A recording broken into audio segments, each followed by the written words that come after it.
today's topic I wanted to propose is the power of commitment. I have a short video on my channel devoted to commitment. How not making a decision, how not picking the path is one of the most energy draining things in life.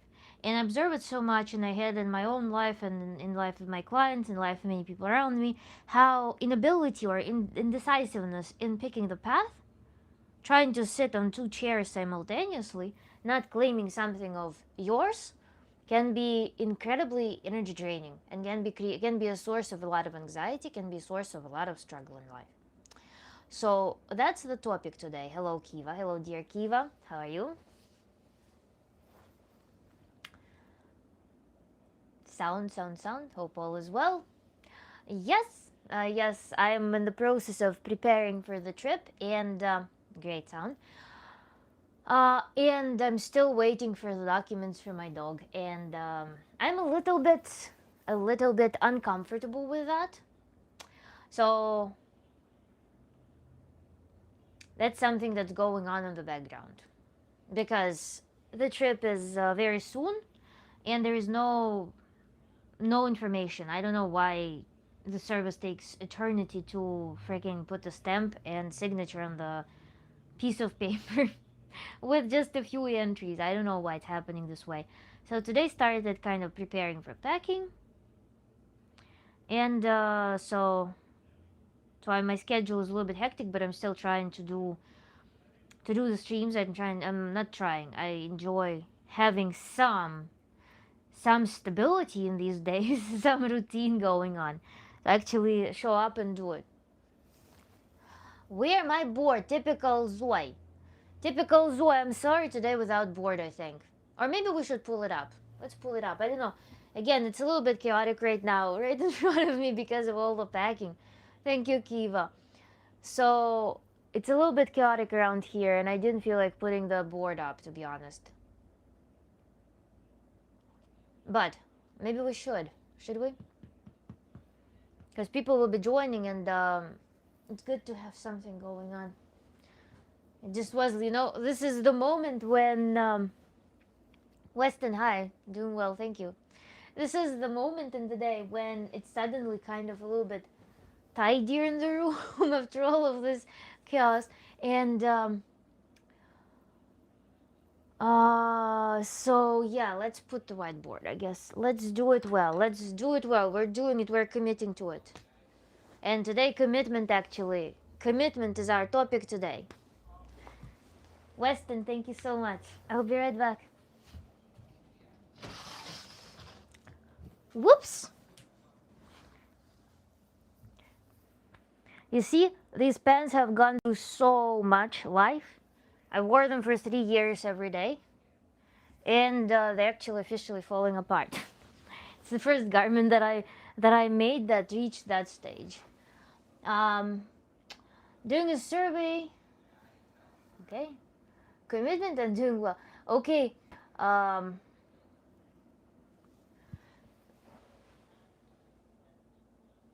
Let's see.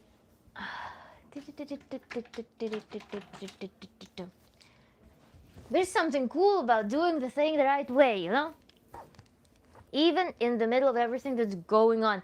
I've been a volunteerist for the vet clinic, and I'm trying to email them. I'm trying to get any information on that certificate. It's just not. They just do everything to discourage people from traveling with pets, I think. It's 2026 to append a dog to your itinerary. You need to go through a million hours on the phone with some operator, even though AI responds your call initially. So we live in the age of AI and everything being done online through some super automations. But to add a dog to your itinerary, you cannot just go on the website and click a button like add a pet. You need to go and call. It takes like hours and hours and hours. It's just nuts. And then you need to go through this certification, which is an insane formality. But now you're waiting, like you're suspended. It's paid service, but you are suspended. Once in 2022 I traveled, I literally was heading to the airport. I was outside waiting for the UPS truck with an envelope with that certificate. Tibet, hello?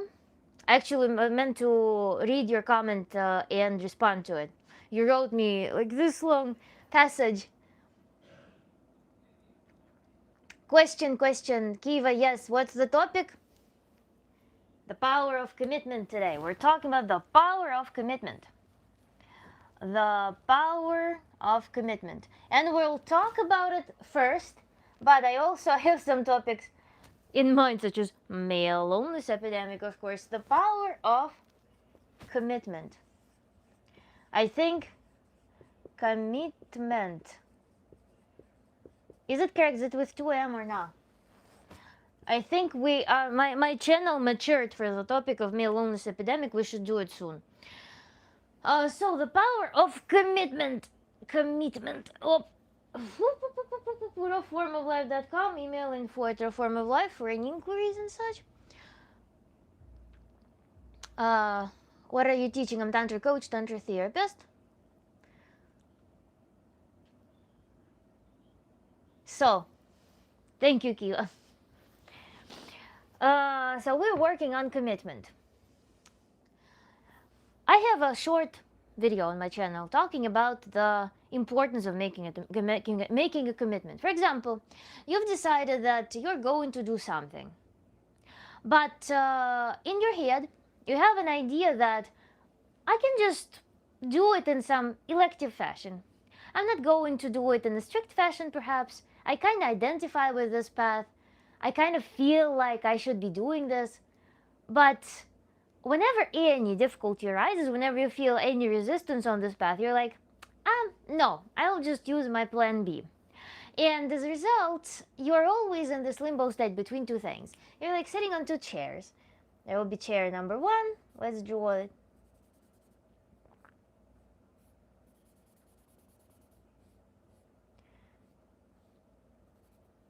And chair number two. And you're trying to stretch yourself between them. I think this little thing in relationships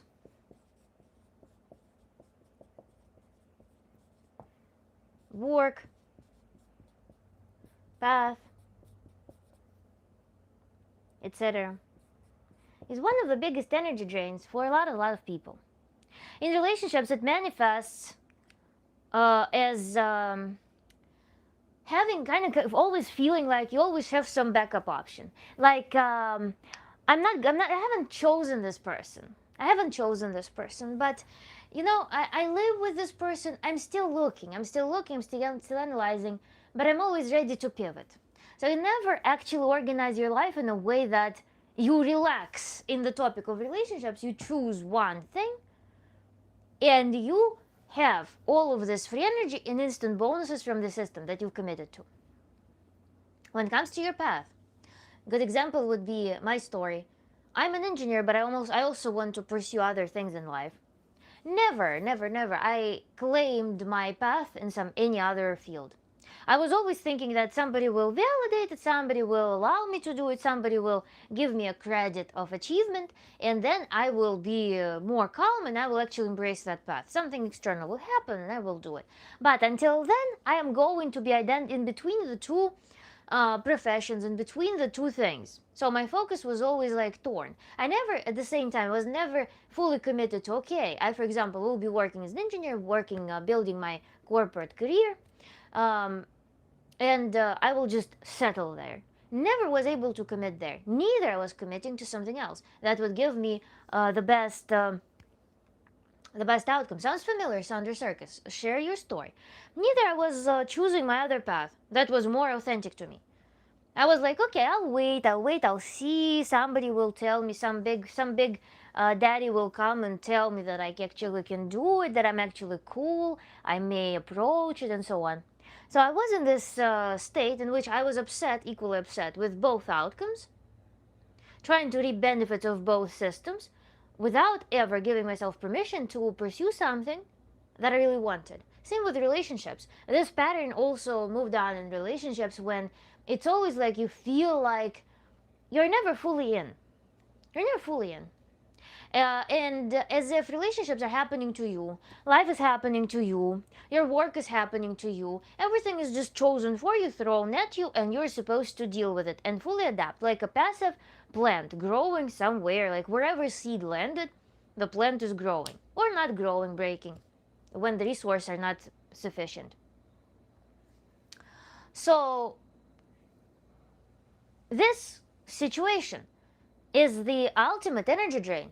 Not only you are um, not able to clearly see the algorithm that will bring you success and fulfillment on your path, not only you are able to open the source of love and energy that's necessary to sustain a relationship when you're not committed, but you're also living in misery because you are not receiving the bonuses of the system that you commit that you are in.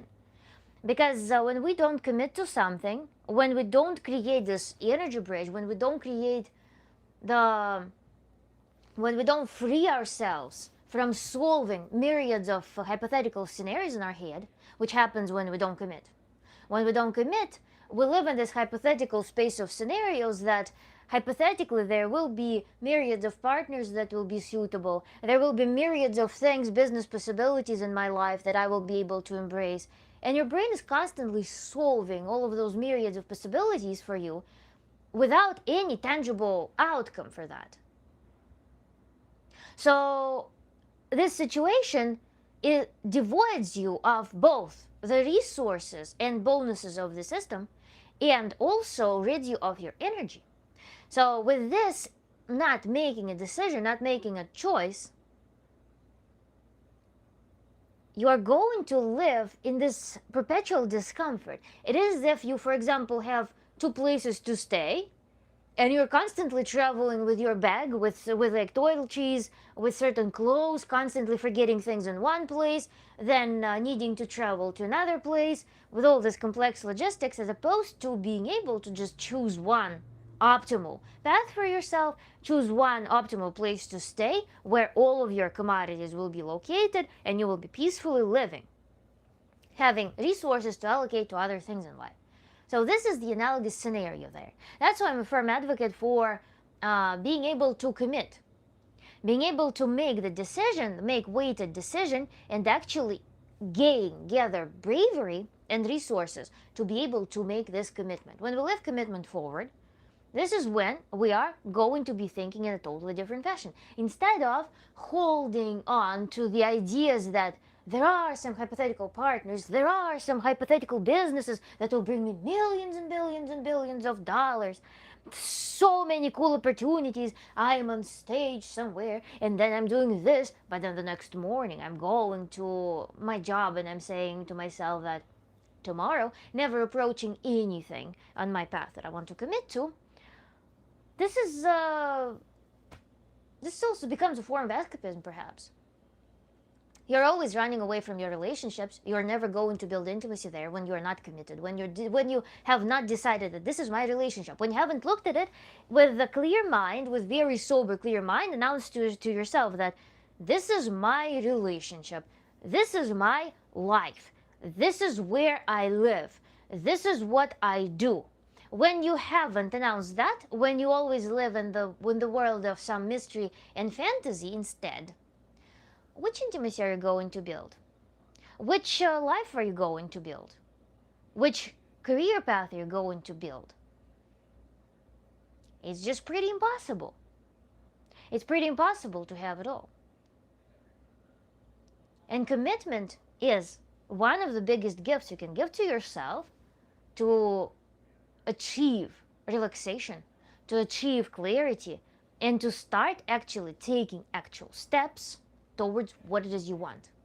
Because when you look at your partner and you're like, okay, this is my relationship, now you see the whole toolbox, what you have to work with.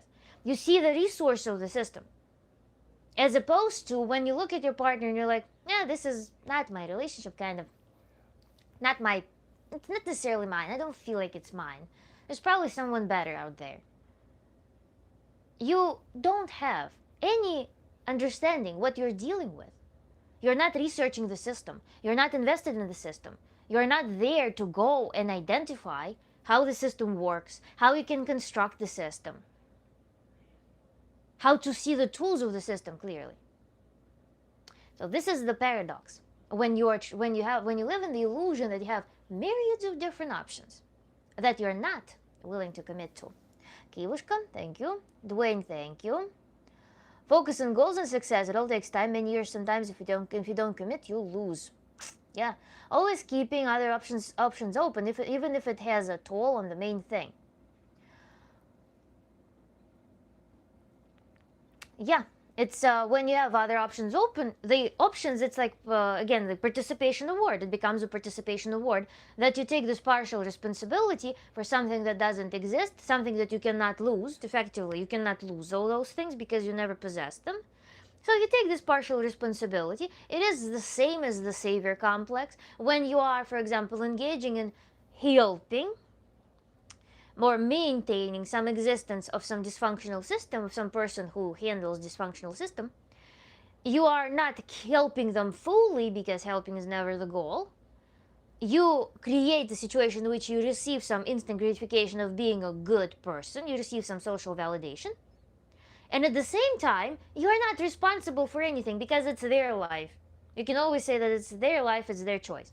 So you are trying to get some participation award from that, some partial award, without investing responsibility. The same thing happens when we are living in the context that we have so many options there and then, but here, totally oblivious to what's happening in our life immediately, totally oblivious to what resources we have.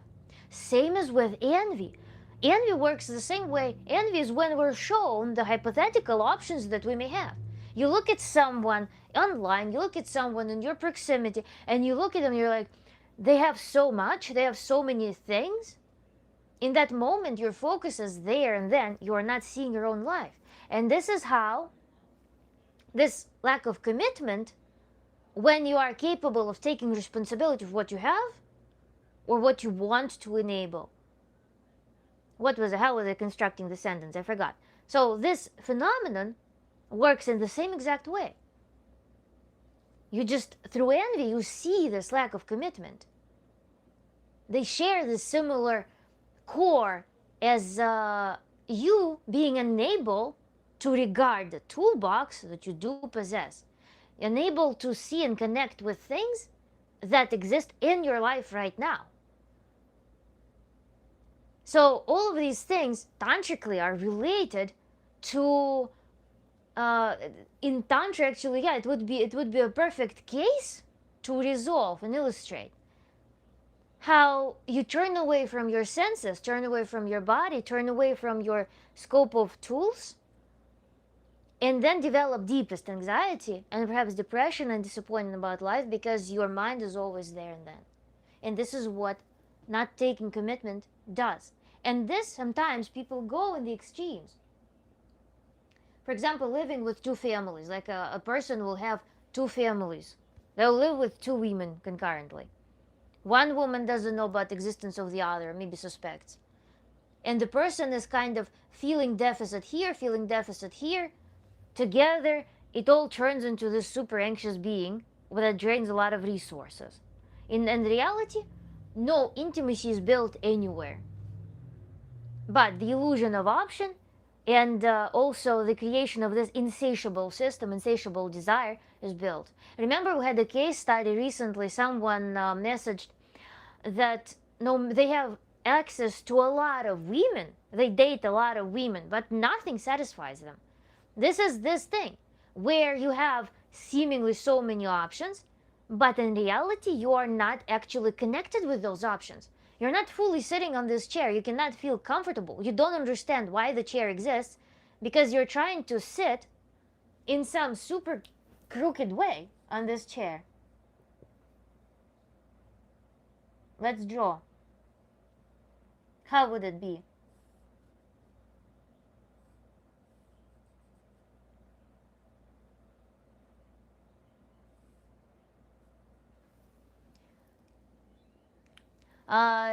Tibet. I'm sorry to have to leave you, Nastya. I'll watch the repost. Wholesome evening, everyone. Thank you for stopping by. Envy is horrible to see. They're blind. They can see over the top of their neighbor's Mercedes. Yes. Yes. And then life in general, life enjoyment doesn't take much resource. When you're given a chair, this person thinks that they have two chairs. In reality, they are suspended in the air in some super crazy strenuous pose. This is exactly how it works. Instead of actually seeking comfort of each of these chairs, of one of these chairs, they are just doing some gymnastics to have an illusion of possession of those two chairs. Yup. You look at these bait. Perverts. Perhaps gymnasts. Weston Newboyer. My friend named Lily says hi, but she goes by Lil for short. It's short for Lily. Sure. I'm committed to my kids, Hippocrates. Milan Desai. Nice to hear you. Good, how are you? Remember, this is yes, we did. Thank you, Ken Chris. Thank you, Brian. Glaciated Luxray. Bloom. So we're dealing with this twisted system. What is the tantric answer to this problem? The tantric answer to this problem first would be to identify why are you unable to find a way to either accommodate both of these options comfortably, commit to both, make them both the part of your life, and then also look at what prevents you from committing to either of them, to one of them, if it is a mutually exclusive choice, like it is in the context of two partners. Why is there a need for the second chair? Why is person wanting to be suspended between the two? Why is an illusion of control of two chairs, illusion of possession of two chairs, more valuable than comfort? So this is the conundrum that we're going to be resolving in our tantric session. The question being, why having two chairs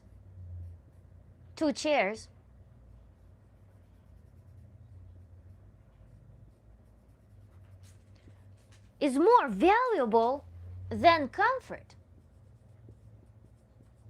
Comfort being an all-encompassing statement, which is your self-realization, which is your path, your authenticity. Comfort will be relaxation, flow, energy. So this is the problem. This is the equation that we need to solve. Why controlling several options at once is more valuable than your own comfort. This boils down to self-esteem. This boils down to the concept of how do you in general treat your life? What concept of yourself do you have? And this will bring us likely to think why external things are more prominent and more visible and more interesting for you than your internal life. Oh, bro, are they going to start asking if you're single? Show them the just do. What is that? You understand, what's the meaning of life? We always answer this question with the question, why are you wondering about the meaning of life? So, if you've ever been in this situation when you are kind of balancing between the two, for example, you want to be in a relationship with someone, but then, nah, I will stay where I am. I'm not going to commit. I kind of want to receive benefits from that system because I want affection, I want love and stuff, but I'm not going to commit. Or I really truly feel like I'm going to be a very successful and happy, name a profession, something.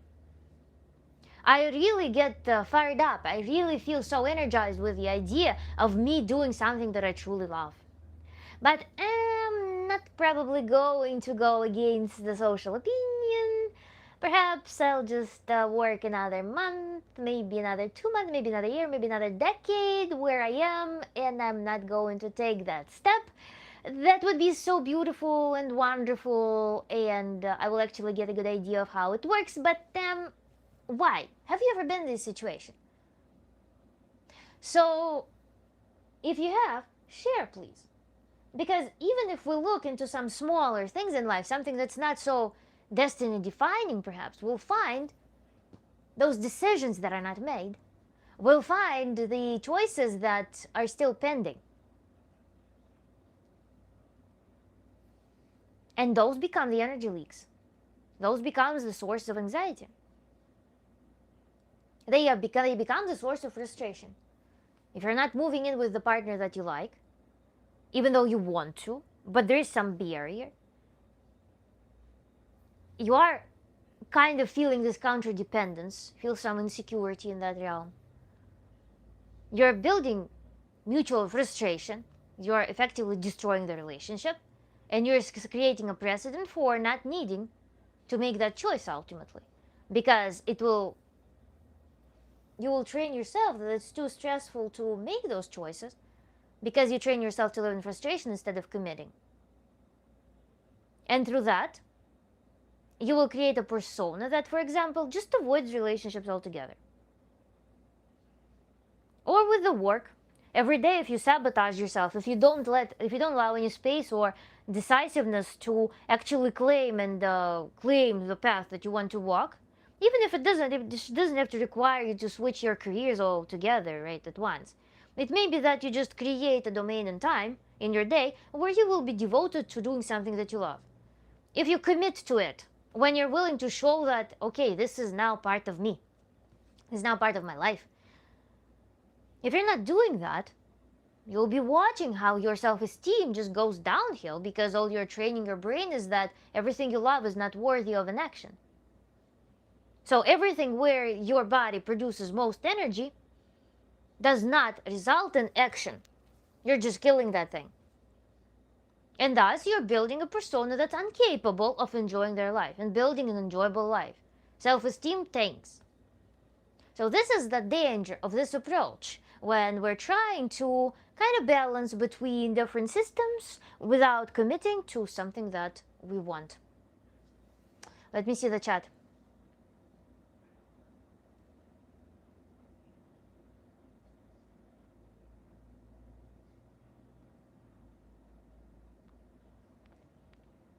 Okay. Well, ask a supercomputer what the meaning of life is and you still won't get an answer. Good shit, Dash. Thank you. So, then we have political thing. I have an opinion on that, by the way, if you're interested, guys. My opinion is that social media contributed so much in making people unable to make changes because people just sublimate their ideas in the social media in some electronic form. They get all of their thoughts anonymously out there, and there's no juice left for actual tangible changes. Brilliant invention, guys. Keep it up. And by the way, pro tip, there are plenty of places where you can write those novels too. You can write letters to administrations. It's all open. You can write letters. You can write emails. Every governmental organization, they have portals where you can submit your queries. There are also open public hearings where you can go and voice your opinion, which will be recorded.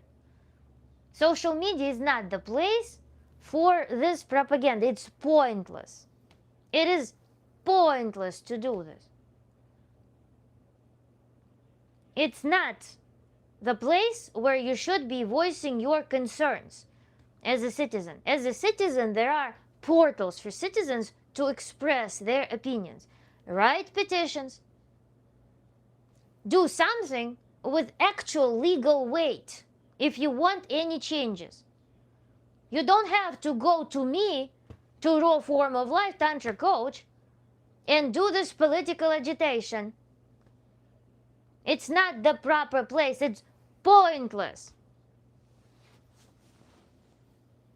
Take all of this stuff and write it. Go to the whatever, USA.gov, and write it there. And I'm hiding you on my channel, since it doesn't work. The meaning of life is to endure motions of your liking or align to your desired reality. Interesting point. Mass neurosis, draining society. Look up Ian Gilchrist. Keep up the great work, ma'am. Thank you, Dash. Madam's point proven. The meaning of life is to decipher between life and life. Fahrenheit. I really love perfume named Fahrenheit from Dior. How old are you? I'm 13, repair team. I'm 13. So, bravo, Agni. Thank you, Kiva. People forgot. Literally, they forgot where to write the letters. Do you work at Kotsko? No, I don't qualify yet to work at Kotsko. So, commitment. Commit. Everyone, commit. The same thing. All of this social media posting, reposting is another example of that. Nothing changes. Your frustration grows. You destroy your social connections or build some ill social connections. And nothing changes. Nothing. You just take your vital juices and locate them where they don't belong. Why? Because it's scary to sign your name under some petition. Maybe not. Why not? So that's something that from my past life in Russia. I was that person who was writing things everywhere. That was the only way to get things done. I once, by the way, received a passport. There was an immigration crisis in Russia. So to receive a passport, we had to withstand some insane line at the office, at the state office. And I remember I was writing letters to the administration of the president to receive my passport. And I remember they opened up for me on Saturday, and they handed me my passport and in some special office. And the lady was like, "Why are you doing this? What are you doing?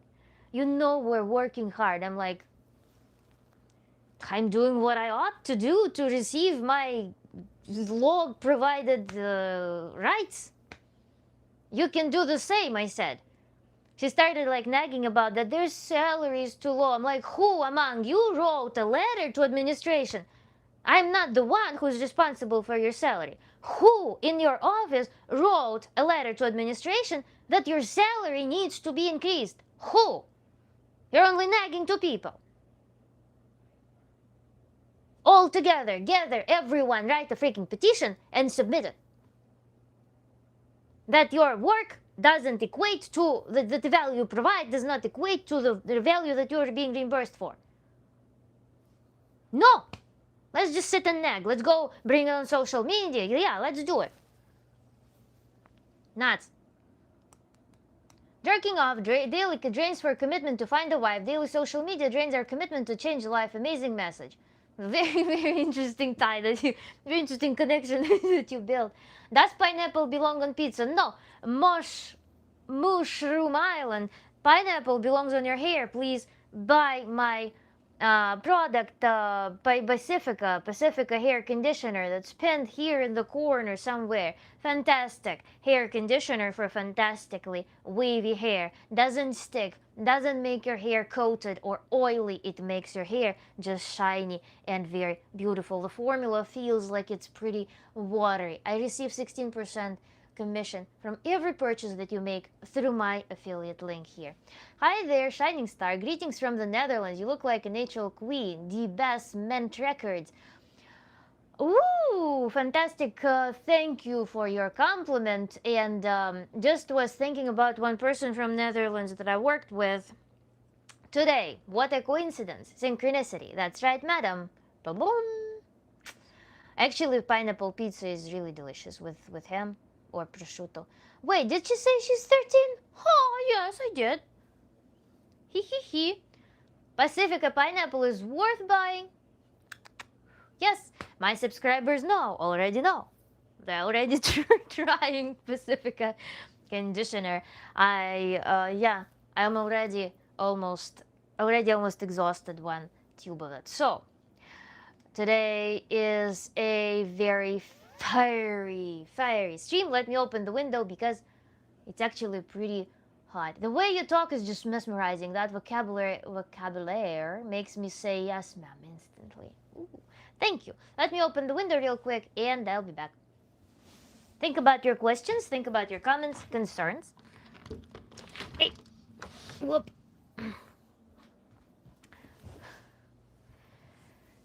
Oh, ooh, sexy noser. Or what's noser? I don't know the terminology.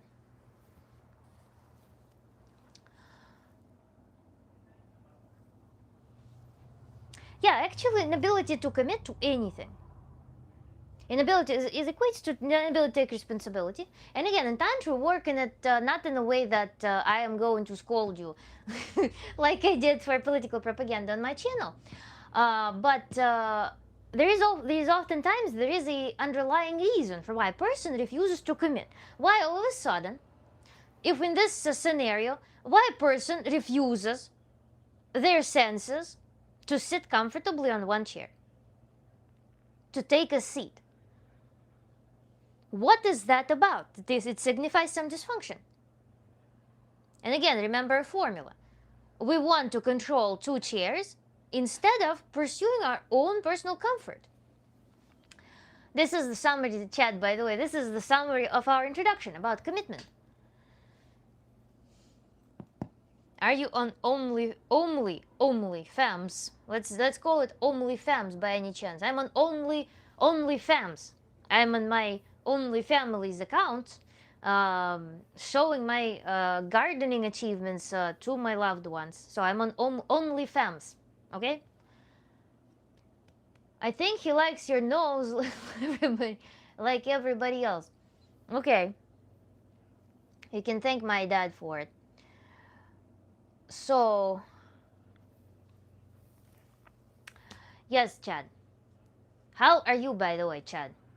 You know, guys, on my channel, we're actually going through case studies. We're actually already almost 40 minutes in, surprisingly. We usually go through an introduction on some topic, and then we see what people get to say about their life stories, because I'm Tantra coach, Tantra therapist. This is your chance to ask me questions directly and get a sample of how it feels to work with a Tantra coach, Tantra therapist. I'm actually really already with live streams, with my clients. I'm quite experienced in an array of topics. And nevertheless, I still get very interesting cases to crunch with you. Very interesting takes and case studies from people. So if you can think of something that you would like to address to Tantra coach, Tantra therapist, please drop it in the comments. I will be very happy to work with you on that issue right now. The hair stick is back. Yes! The hair stick is my ultimate weapon. So let me drink.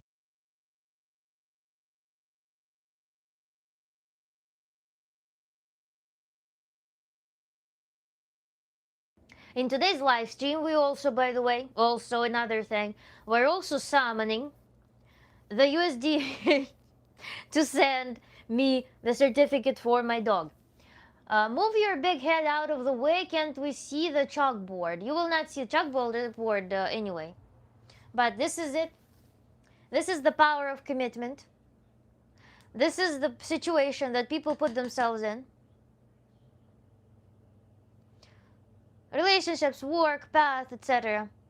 And the question, the mathematical equation, how we summarize this problem is why a person would want to control two chairs at the expense of their comfort, at the expense of their freedom, at the expense of their flow, relaxation, comfort, well-being. So this is the thing that I will be, as a tantra coach, tantra therapist, I will be looking into. If a person tells me that I don't know who to choose, I have a mistress or I have a lover, some side piece, and I also have my my permanent partner. Everything is so phenomenal with my partner, but then I also feel like it's incomplete, so I'm looking for another person elsewhere. But with them, I also cannot ditch my permanent partner because I don't have trust with that other partner, that with that side piece. So, for example, I'm fluctuating between these two things. Or, for example, I really, really, really strongly want to do blogging or some, I don't know, make cakes, but I don't know what to do. I don't know when to do, how to do. So I just don't do it, even though I know that this is something that I super love doing.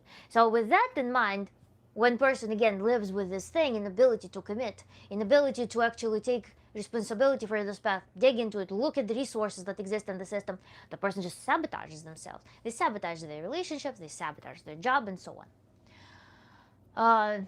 Yes, be mindful about that. Waves hair stick in front of the camera, yes. Hair wand. Not even King Arthur could pull me out of you.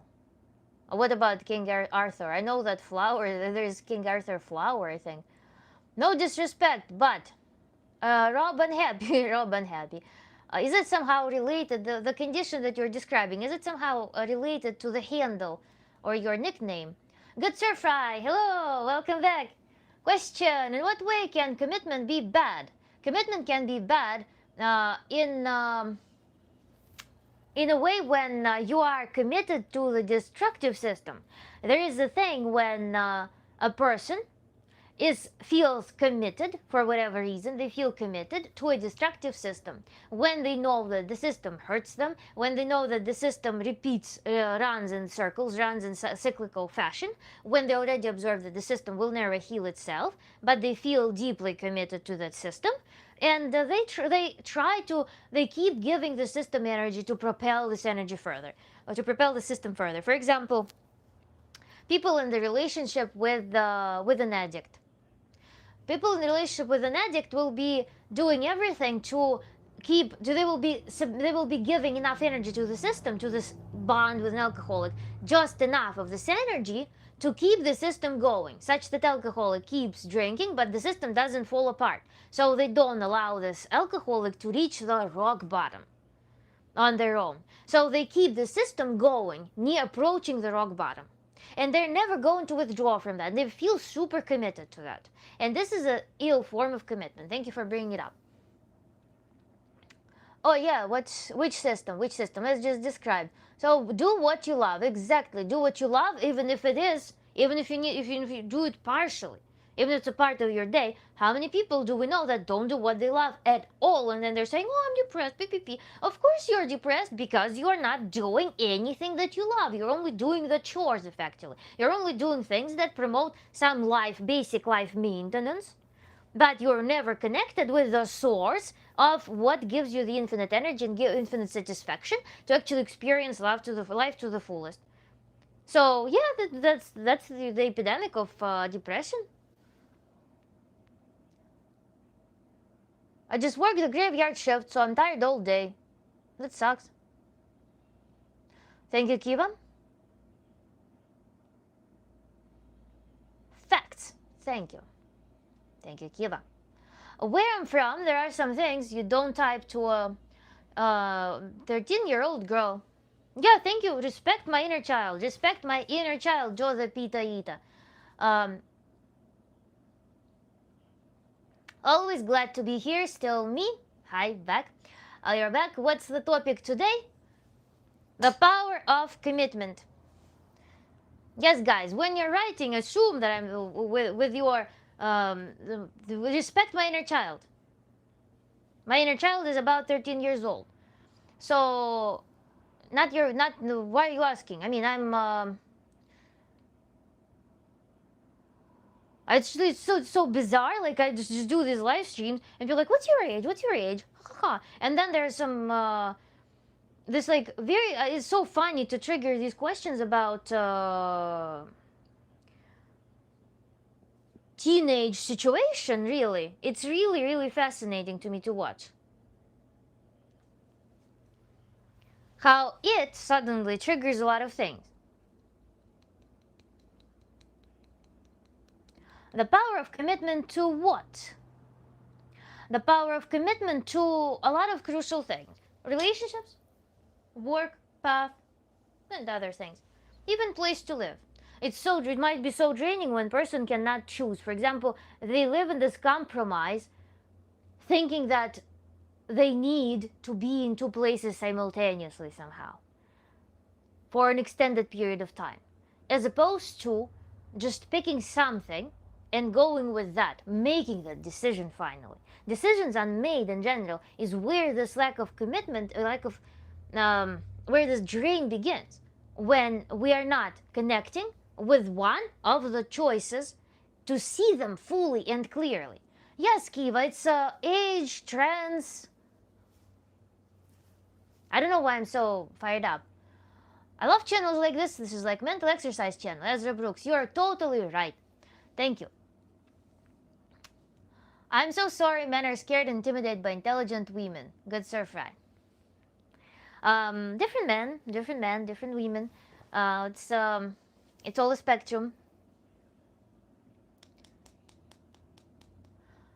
As of my age, by the way, if anyone is worried, I am 31 years old, okay? Well, if people can't commit hearing and teaching, then it's exemplifying the state of the current climate in society.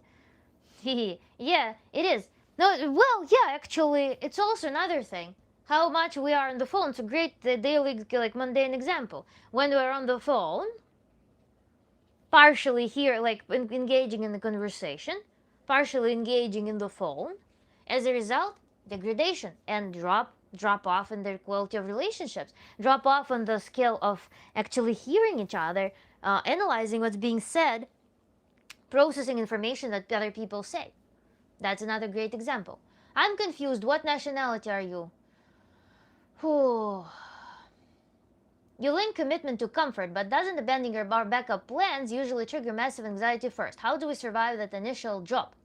The initial drop, it's not a simple linear thing. We're not abandoning the things. We're analyzing why person is to begin with in this situation.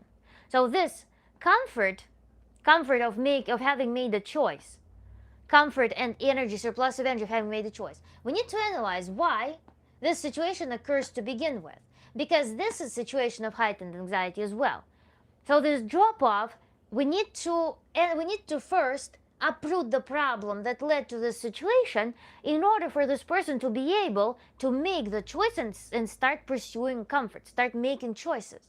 How many people, including myself, at some stage in life struggle deeply from making decisions? How difficult it is, especially if there's learned helplessness. When, for example, you had very authoritative parents. And, for example, you had a lot of feelers in your life. You feel like whenever I do something on my own as a child, my parents tell me that it's a failure, it's a super stupid thing, never do this again, let me do it for you. So you hear it over and over, so you memorize the scenario in which you yourself are unable to do this thing. You yourself are going to make shitty decisions, but your parent is going to make a better decision for you. So whenever you are in the situation of choice that requires your choice, you're going to be choosing some limbo state, expecting deep inside that something in the environment, something, maybe your parents, maybe some authority or some providence will create you the conditions for making the decision, or will make decision for you. But then life becomes super limited as well. There's another side to this. When we look at the likely reason for the scenario to occur, inability to make this decision, inability to commit to anything, inability to be responsible for the outcomes of your decision. This is the background of that.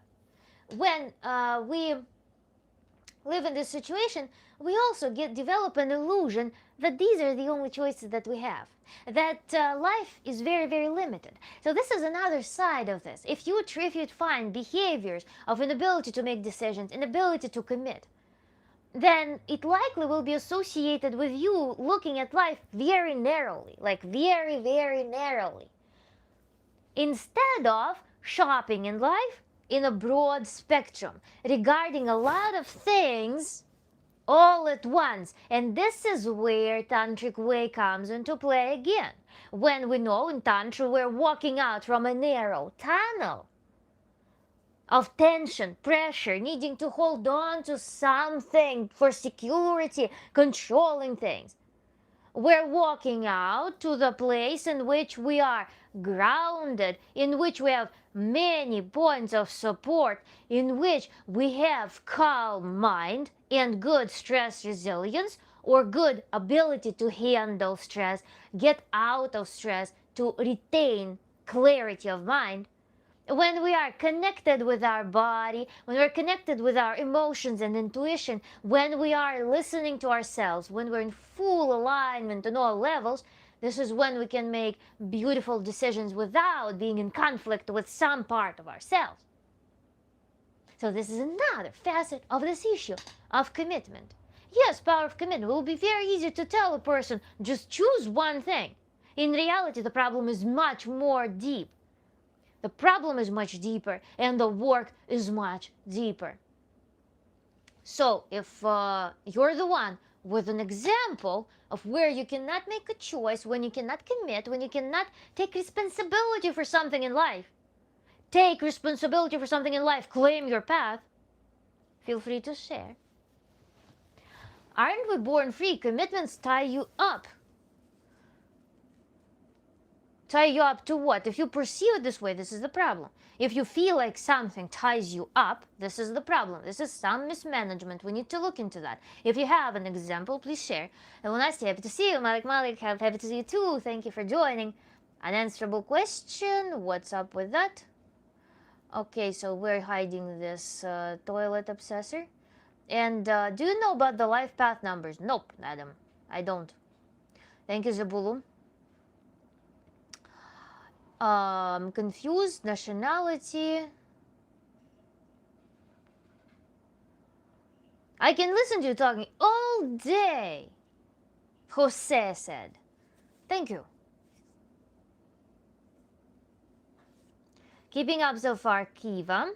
Let's hear the stories, people, stories. Bring up stories, bring up stories. I like to solve particular problems. I think we covered good foundation so far.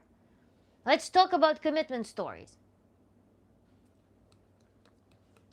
There is a great example to this is that my relationships, for example, some person will say, it's from some real life stories, real life cases, a person will say that relationships deeply suck. I am super drawn, attached to my partner, super drawn. But because there was some hurt, I really want to go and sleep with 5 guys.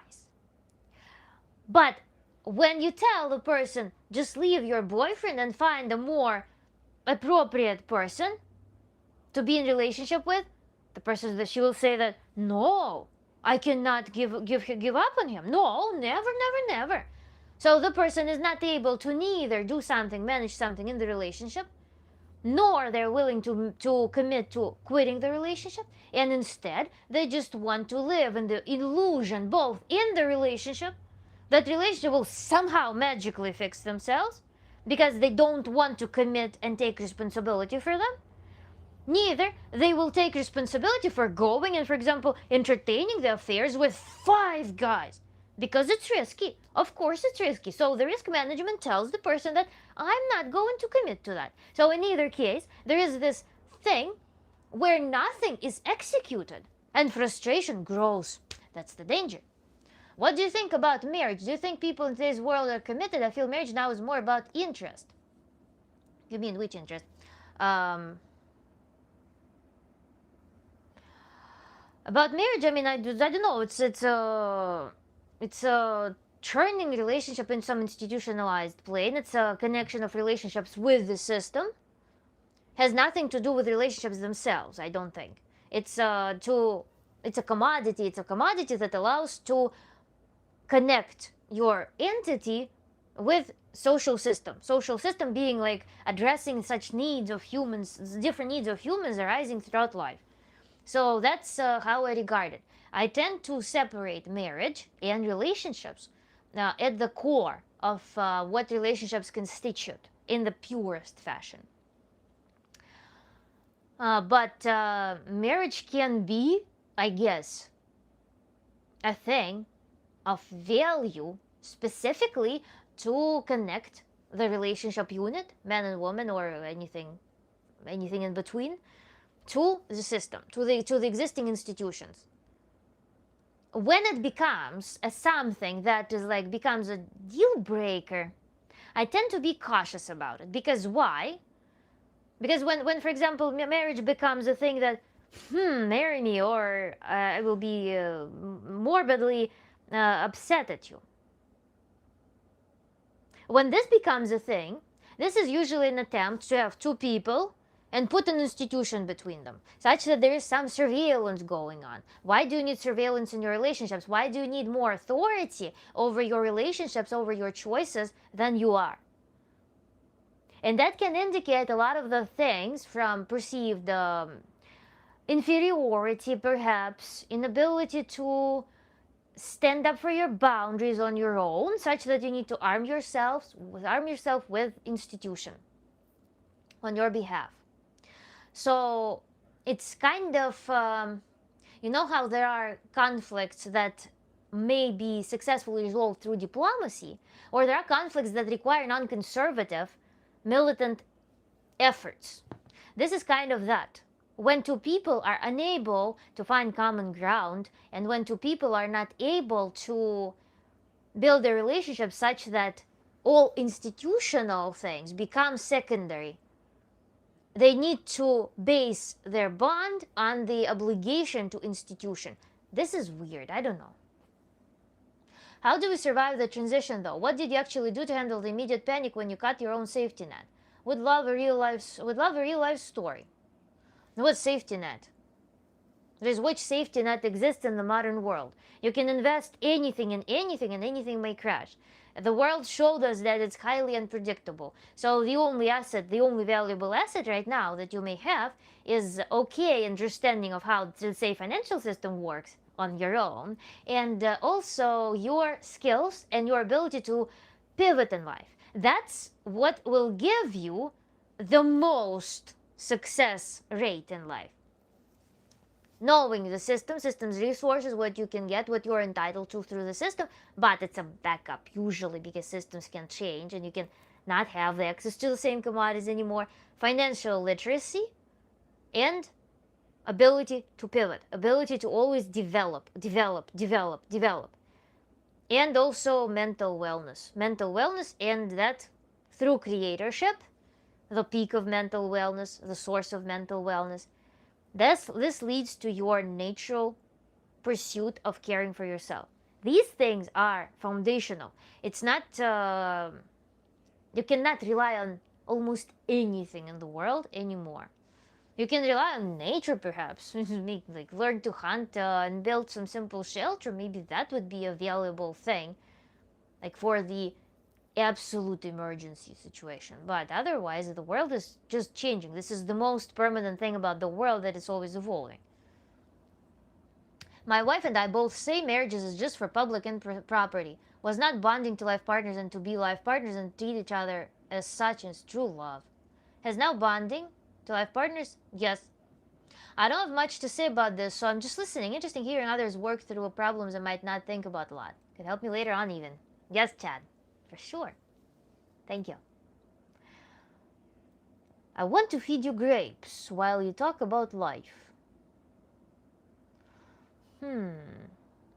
Is it the sweet way, to sweet and juicy way to say that we would want me to not talk because I really love grapes?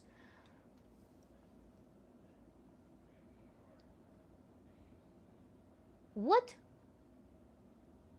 Cook? What should I cook? I don't understand what you're insinuating. A.L. Beto J. Hello. Hello, talking about commitment. And why some people struggle with making commitments. Why they are trying to sit onto chairs at the expense of their comfort and tangible results in life. Tea time.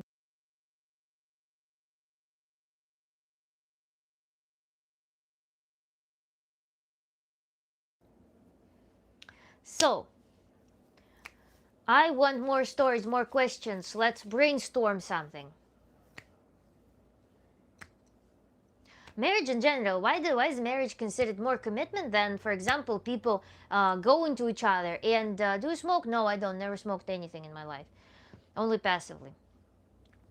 Why do people think that writing some document is more strong than their own will? This is what I always find to be a major problem. I have phenomenal video on self-governance. And actually, I had an interview with some person about that, about self-governance. Self-governance is the foundation, should be the foundation of how we regard our life, I think. Self-governance. When you are making decisions based on common sense, when you're making decisions based on rational assessment, your own intuition, emotional integrity, and in favor of your body. Why do people, for example, see each other, they feel like, I want to be intimate with you, I also want to be intimate with you, I want to live with you, I also want to live with you? Why is it insufficient to declare that, to have bigger strength than going to some local courthouse, signing the paper, and now it's valid? Like, now it's real, now it's official. How come your will is not real? That's the whole, it's illustration, it's actually a great illustration of how people perceive life in general. Like, their experiences must be reviewed by someone. This is social media. If I post my experience as a photograph on social media, people like it, people see it. Now, as a photograph, I feel like it's valid. But if I just experience it in privacy for my own sake, it's not real. Same, marriage works the same way. No one saw it, no one proved it, no one endorsed it, hence it's not real. Because it's only me experiencing it. But your experience is literally what makes up life. Right now, you're experiencing life. Nothing exists more about life. Nothing. Life is nothing more than your experience of it. But that becomes the cheapest thing on the planet. The cheapest. Enjoyment of life, what you enjoy becomes the cheapest thing on the planet. As opposed to something that, like, oh, somebody approved it. Oh, there is some institution endorsing this behavior. Oh, that must be valid. Even though it doesn't feel necessarily right, it feels really weird, but the institution endorsed it. Blah, blah, blah. And that is real. But the fact that I'm experiencing it, no. Thanks, no. Not interested. As an engineer, you know space tech requires massive redundancy. Why engineer systems with strict backup plans but advise the exact opposite for human life? Strict backup plans is not what we're talking about here. Power of commitment doesn't mean that it's... Another thing is, by the way, you're not relying on the backup plan. You're building the system that is resilient enough. You're never building two technologies in parallel, in full force. You usually pick the thing that works really well. That shows us another aspect of this. Why are you building dysfunctional systems? The confusion here in this question may appear that you think that I, by design, build a dysfunctional system, so I need a backup for the likely failure of this dysfunctional system. So I'm going to build the secondary system. But because it's secondary, not primary, I also can make it a little bit bullshitted. So this is the illusion here. When in reality, we're building very rigid system to begin with, and we're building some add-on for emergency. But we're fully invested in this primary technology. We're building very good systems. This is when we're committing. We're not committing when we're building two shitty systems. When we're in this position, when we have elements of something here, let's just grab some rusty bucket and build a rocket out of rusty bucket. And then we will have a backup. It's okay, we'll have a backup. I have another, I have plastic bucket here. Let's take plastic bucket and make a backup rocket here. This is what happens in life. This absence of commitment. You've never committed to building a good system with a good backup. You've built a shitty system with a shitty backup. This is what it was. You're a fantastic partner in this conversation. I should so. I should so. So, fantastic commentary. I can see myself being committed to a girlfriend, but I don't want anyone living with me. I had to work hard to live by myself. That's an interesting one to dig into. Interesting one. Think about it more. The Vatican has something to do with that, sure. Hot take. Too many people waste their life on shitty jobs. Building personal skills are more valuable than working with minimum wage, even if you need to suffer for success without financial security. Thank you, Kiva. People have been taught that being a self-governed person is a person who thinks he's better than everyone else, well, at least in toxic dynamics. Yes, but what's better than everybody else? Everybody else. How many everybody else's do you know? How many everybody else's do you know? And also, why is there a hierarchy? If anyone voices their opinion, voices their desire, not opinion, desire is neutral, it's nature given. Nature gave you this brain, this genetics, gave you these parents, this system. You're born not into vacuum, you're born with these desires by genetics. It's as neutral as it goes. If you're capable of surviving, and person B is capable of surviving, you're doing equally well in the context of life. There's no hierarchy. So, a certain subset of morals is completely artificial and done for control only. You're mentioned having two chairs due to not being satisfied with one, but in my case it's usually fear of one of the chairs breaking, so I'd have another option ready. Again, why is one chair presumably prone to breakage? Why do you choose that? Secondly, if one chair breaks, why do you think you're not going to be able to find a substitute? That's another trap here, trap question. What are you doing with that chopstick? Akhlay. Think that you're gay. If that's the meaning behind his feeding grapes, comment that he's insulted grapes.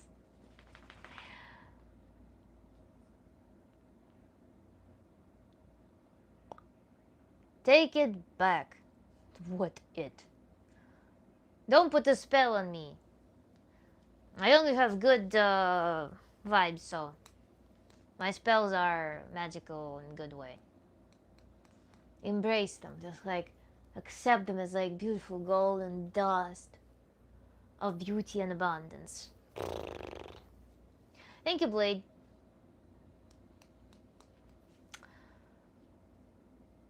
I really love those comments, actually.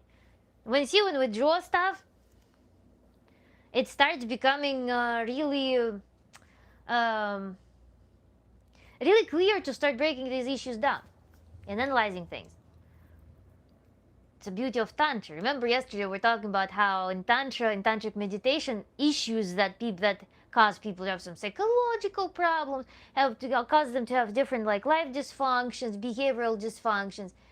When we talk about them, we can talk for eternity. When we go into tantric work, tantric practice, person instantly pulls up the image that's associated with that and develops a method of how to work with that imaginary thing that represents in their psyche the issue.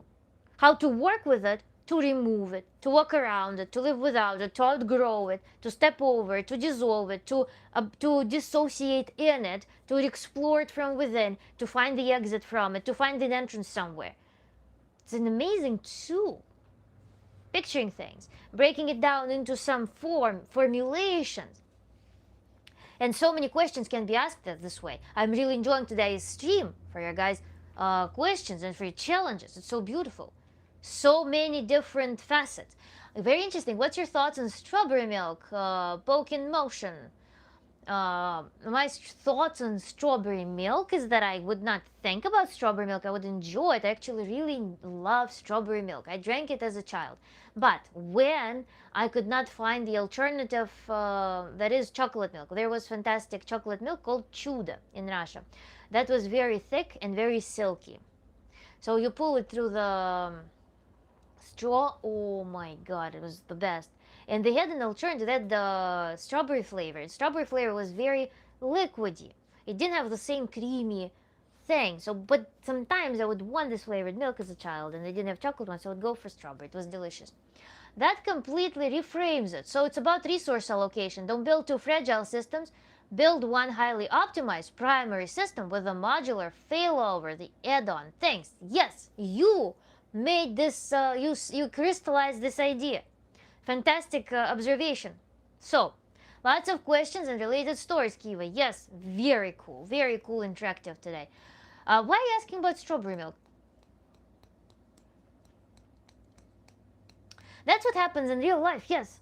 Two fragile systems. Like, for example, it's a cliche example, I don't enjoy my wife, my relationships at home are kind of like, eh.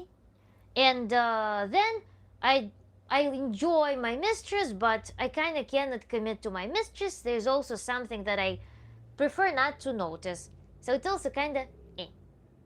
And as a result, we have two dysfunctional systems. If either fails, life becomes really challenging. And in general, likely both will fail at once. And both will fail at once because both are shitty and both are very vulnerable. And when both fail, the person is left usually in that scenario without financial assets, without relationships, without access to their children, without trusted partnership, nothing. Vacuum. I'm sipping on strawberry milk and was just curious. Fantastic. Very happy for you. Собака моя. Is it your time yet? No, not yet. I agree, madam. Thank you, Kiva. Ты хочешь прийти в камеру показаться? My dog is looking at me. Ты хочешь прийти показаться? For everybody new, we have a co-host, Кузя. He comes over stream. Боже, ты проснулся, мой птенчик. Мой любимый птенчик. Мой колосик пришел, такой сладенький мальчишка. Вот так пришел. Мой птенчик. Trying to think of commitment issues I might have. I don't like the idea of going to sleep with someone else in the room, let alone right next to me. I probably wouldn't be able to sleep. What's with that? Sleep in general is such an interesting thing now that you're bringing it up. When I had high level of anxiety, you know what I was experiencing? Not to like even everything out to my experience, but sleeping in general is the time of surrendering control. And I analyzed it later. Why, when I was anxious, I was scared of sleeping? Because it was the time when I would lose control. I literally had that peculiarity in the toughest times of my life when sleeping was perceived as like, hell no. Yes, both are mid-effort, so can never be as desired. Exactly. That's the core of the problem. Commitment requires a verbal understanding with two mentally, emotionally mature individuals. Oftentimes, a paper is required as a chain for people who don't meet these requirements, in my opinion. Great observations, Junkie Cat. Yes, I like to talk in extremes because I have some viewpoints that are experienced, that are verified to work, and I totally understand what you're saying. That those extremes, yes, not always they are working, not always they're functional. Plus, also we're dealing with dynamic system because two people are dynamic system on their own and together. So I understand this sentiment indeed. The realization of what's happening sometimes may be necessary. To outline the consequences may be necessary.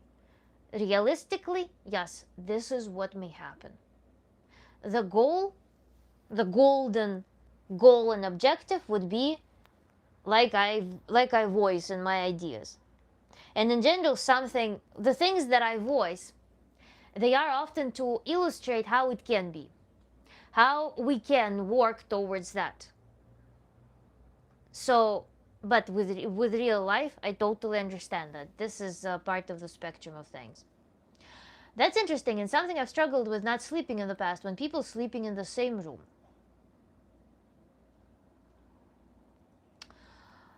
Same room with other people. I'm just trying to think what it can be about.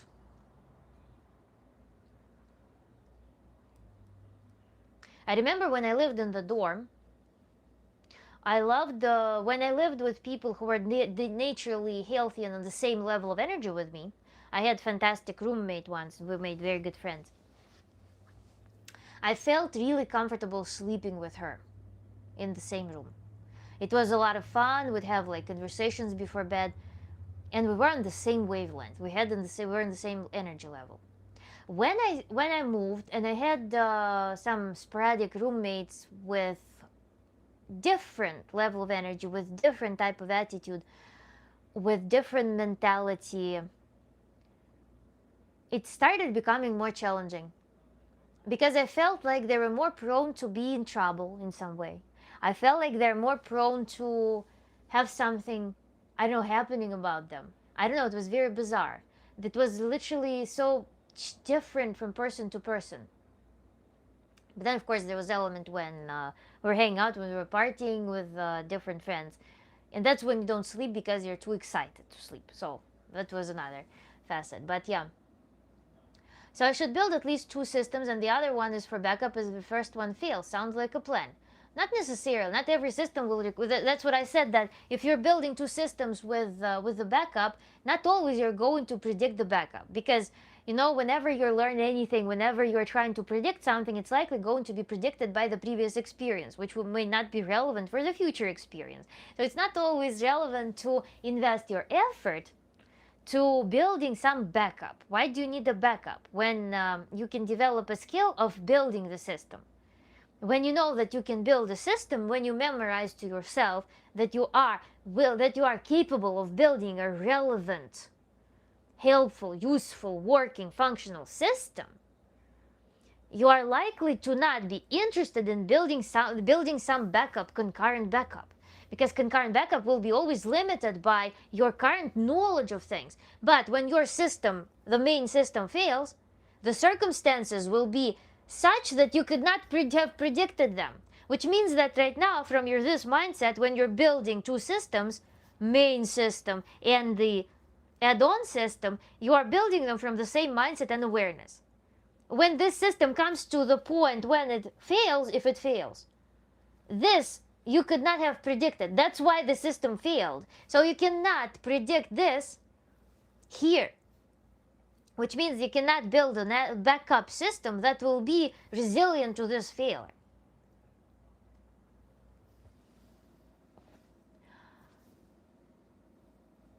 It must be discernment about people. I think when you experience stuff as a kid, you learn as much as more attuned. Yeah, you are. Yes, of course. Your amygdala is hyperstimulated. Your this like core brain, this animalistic core survival brain, becomes mega tool, mega sensor, mega vigilant, and always thinking, trying to predict multiple steps and trying to react as safely as possible. Hey Zabul, yeah, I've been in situations where I had to, and it takes forever to fall asleep, and I worry about weird things like my breathing. Could be a part of social anxiety, which is extreme discomfort while being directly perceived. Good reflection. So someone being there while I'm trying to go to sleep is extremely uncomfortable. Chad, really good reflection. Like 2 people that are a child at heart, don't appear mature visually, but they have a better relationship with than others, such as 2 people that appear mature. For X, they have fancy suits, haircuts, and scars. Like 2 people that are child at heart, don't appear mature visually, but they have a better relationship than others. Yeah. Okay, thanks, people. Thank you. What? Roman Empire owns everything? Okay, boom. Boom. Magic. Boom. Hello, Ruben. You're on time today. Thank you for joining. Ruben, today we're talking about commitment. We already discussed so many interesting facets of this issue. Why people may be scared of commitment while they are building systems that they cannot choose one thing, or why they would want to live in the system that gives them, for example, suffering, and they know that there's a system that they could build that would enable more happiness, but they're not able to pursue that. Whew, take necessary steps. Today we're kind of on fire. On fire. Already 120, it feels like we just began. Very cool live stream.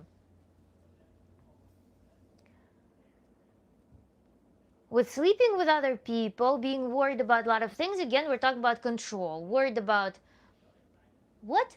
It's easier just to pay for it. For what?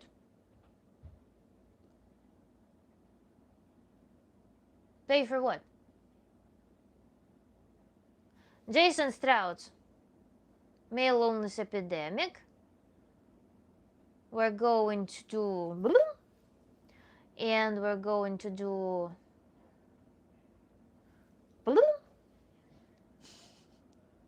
the hair stick is truly magical. It has an effect on certain comments in chat that just disappear. Yes.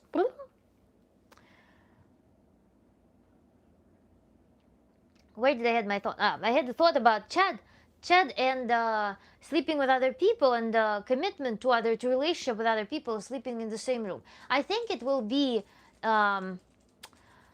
based on whether you are feeling comfortable with the person, whether you feel on the same wavelength. When you don't have, see, another trend that I'm noticing, Chad, about you, a lot of control, a lot of trying to do so many extra things, so many extra steps to make something happen, results in a huge potential, results in a huge weight of expectation, weight of pressure on the process itself. When it happens like this, then coexistence becomes burdensome because you have to kind of perform all the time. So it might be the effect of this added importance, added weight on the system. We can relax it, we can diffuse it. We can diffuse it, make it more experiential. When it's more experiential, more spontaneous, when this is a human, this is a human. They can work together, they may not work together. They can be comfortable together, they may be not comfortable together. They may enjoy these things together, but not enjoy these things together. There's more flexibility, and we're just choosing what we're experiencing, how we're playing together. It's easy. Easy. We can discuss these things. Like, we can talk that generally I find it not comfortable sleeping with someone by my side. Remember, we were talking about our classical thing about creating a safe domain. We have a conversation with someone that, I'm uncomfortable sleeping with someone in the same room because of these and these reasons. What can we do in this discussion to build this safe and comfortable domain? Let's agree that tonight, for example, on a Friday night, when there is weekend after that, we can have some violations perhaps in our daily schedule or sleep schedule. Let's agree that on Friday night, I am staying at your place for let's say at 10 p.m. 10 p.m. And then we're going to try sleeping in the same space for 2 hours. And if you don't like it, I am going back home. So we're making this agreement, controllable environment, contract. We're writing this contract, and we're experimenting. Then we start with homeopathic doses. We're starting to sleep. Or we're taking a nap together. Let's have a 30-minute nap together. But if it's specifically night, like interference in the nightly ritual, then it can be that on Friday night, at 10 p.m., we're going to sleep together in the same room. Trying it for 2 hours. We're setting the timer. Not timer maybe, but we're just, if we're still awake in 2 hours. If it doesn't work, I'm going home. Problem starts to solve. And then what we do afterwards, after this experiment, we discuss what was wrong, how did you feel, What happened? What were your feelings in the moment? How would you want to change it? Do you want to try next time again? What did you enjoy about this experience? So in this conversation, we are discussing what did you enjoy in this experience? What did you not enjoy in this experience? How can we maximize 10x enjoyment? How can we maximize it? How can we minimize what we didn't enjoy? So we ask each other these questions after this experiment, and after this experiment, we can try it again, revisit it. We revisit this contract and we create another trial. But we never give up. And moreover, Chad, if you're in this situation, whenever you are in this situation, you can also finish this practice in something pleasant that you do together. For example, after it didn't work, you're not just saying that it's a failure. No, you're saying we tried, and you're doing something pleasant. For example, you hug each other, or you're having a cup of coffee together to kind of seal this experience, and you are parting on a pleasant note. Always a reward. Whenever we're trying something that usually doesn't work, we try this practice, we analyze it, and we end it on a positive note.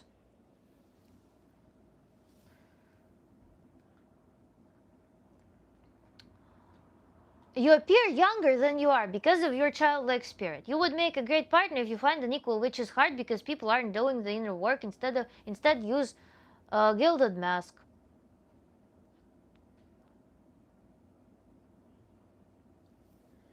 I'm all set in that realm, by the way. It's important to mention I'm not physically afraid of people. It's all psychological. Sure. I'm confused. Commitment and flex?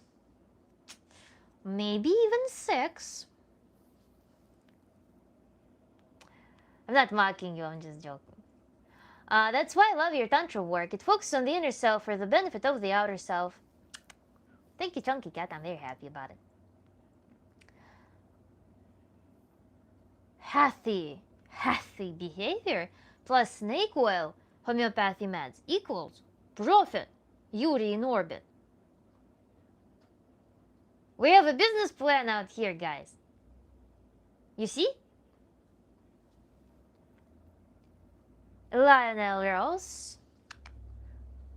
I was actually imagining a similar scenario when I was daydreaming waiting in the work truck earlier, but I was imagining the woman asking to take a nap together and how I'd handle it. You can handle it like a tantric pro. Tanorax is doing some, showing us some fruits. Fruits, by the way, look like gooseberries, by the way. Have anyone tried gooseberries in the US? Hi, which bread is healthier, sourdough or dildo? What's dildo? I've never had, at least in the US, I've never seen bread with dill in it. Dill in general is only used in pickles in the US, surprisingly. Sourdough, however, I don't know, with the health of bread, the dough with dill can be with just anything. It can be not sourdough, it can be just like with yeast and a bunch of like enriched flour and other crap in it, sugar. So I don't know, you need to give me precise ingredients. I can give you an assessment. No pretty live streamers on tonight, I swear. Pledge, don't swear. This stream is great, Kiva, thank you, I agree with that. It's about finding the space and the polarity. I think the big take is to have a goal that makes the other stuff complementary. Why not? Yes, this is our creativity. Creativity, shining star at the top of our experiences, the guiding thing. He's being rude about the bread.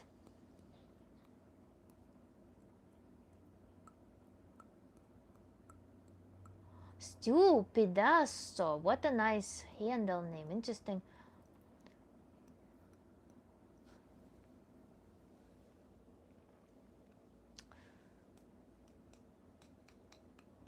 Dilbert. We just finished on the Dill note, by the way, Dilbert. What a coincidence. Did you just join?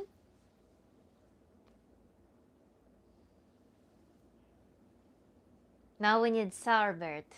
Sarbert and Dilbert.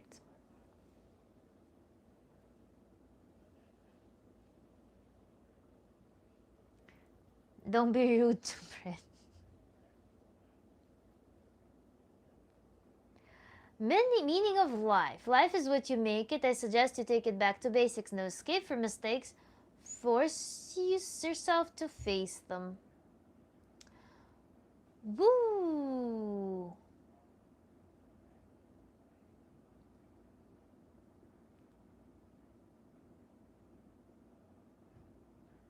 You see, we're not escaping. We just analyzed the source of bread.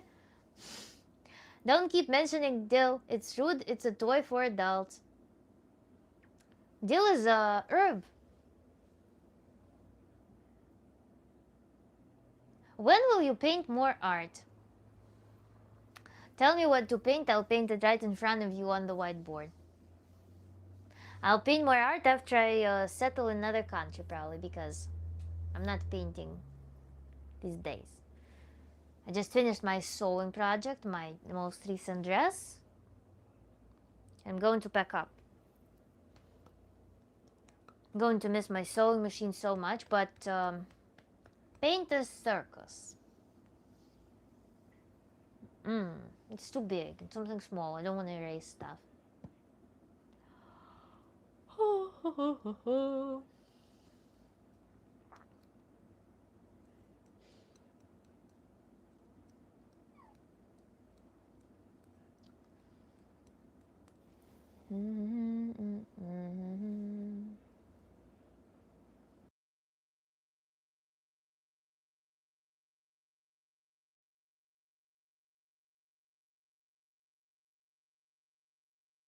Yeah, we just started walking on the rainbow, Kiva. Obviously. Or walking through the rainbow. Oh, let's wait. They come in waves. Confused on the commitment topic was what commitment topic was about. Commitment topic, let's recap then, Ruben, for you. While we're waiting for the tsunami of color. While we're waiting on tsunami of color, we're going to discuss what we've discovered so far about the commitment issues. Commitment in general, not being able to make commitment, is one of the biggest energy drains for humans. When you're living in between two options, neither option, for example, being 100% plausible, or one option is being 100% plausible, but you feel some barrier to accepting it, taking responsibility for it, because it's a little bit maybe uncomfortable or something. Or you're choosing between two partners, or you're choosing between two paths, or you are, oh my god, or maybe you are choosing between career that your parents approve and career that you would like to pursue. Can be anything. Or even place to live. You can be moving with one like duffel bag from place to place all the time, not being able to actually live in one spot and start doing things. Build a comfortable environment and do things. Or build certain lifestyle that will be most conducive of your path. So we were talking about that situation, which a person effectively sits, not doesn't sit on the chair, but sits between two chairs in deep discomfort. And the equation that we built was why controlling, possessing, like seemingly possessing two chairs without using them for what they are becomes more valuable for the person than the comfort of actually sitting on a chair, sitting comfortably on a chair. What's there? Inability to make decisions because of learned helplessness, inability to listen to your senses and actually choosing things, inability to build functional systems that you can actually choose comfortably. A lot of people brought excellent points about how, what if the chair breaks and you have a backup? We're talking about those backup things. And then we're talking about, as engineers, for example, engineers build something and then they build some backup attachment to it such that they can make a more reliable system. We're talking about that. When we're engineers, we build two excellent systems. We're not building two shitty systems that are designed to break. In this scenario, in life scenario, it happens so that the systems are shitty. And we're not seeing them for what they are. We're not fully controlling them. We're not fully using them. We're not fully possessing them. We're not fully taking advantage of those systems. We're between them. That's the lack of commitment. This is when we haven't made the commitment, haven't made the decision. It's a super draining path because you're never comfortable. You're constantly balancing between two options that are not optimal. And tantrically, we were discussing also why a person, for example, would envision only these dysfunctional options for themselves. Living in the tunnel. Why is the person living in the tunnel of those limited options instead of living more expensively? Why is the person feeling that they have to be sandwiched here in constant tension as opposed to relaxing, embracing themselves, respecting themselves, their needs, actually hearing what they truly want in life and embracing that? Why is that scary? Why is that an option? So tantrically we would be figuring these things out. And then start going through case studies from different people, different points. Thank you, Kiva. I was thinking about learning Mandarin and trying to get a Chinese girl because there's a lot of them there. But I think that's ridiculous on multiple levels to think I can just do that. Kurt, hello, love your life. So happy to see you today. Thank you so much. I'm also happy to see you today. A great teacher, Kurt. Thank you. Aside from it being a performative, this indigenous approach at finding a partner, I don't know. I like Asian women. I was thinking about it earlier. I mean, you like Asian women, you will have one woman liking a lot of something. It's not fruits. Women are different, right? So it's not that you like strawberries and you want to have many strawberries. Strawberries are genetically identical. Women, Asian women, will be quite different. So it is also looking at something there and then, as opposed to looking from within at what you personally need. Because you won't want Asian women. You will want your woman. You cannot love a concept, and Asian women is a concept. Okay, you can like certain qualities. For example, you can like physical attributes of some arbitrary Asian women, but it's far more than that. You're always going to be coexisting with the energy. You're coexisting with health. You're coexisting with mental state. You're coexisting with needs, talents. You're coexisting with interests and abilities. So loving some concept of someone there and then, as opposed to what you crave in your partnership, who you are primarily.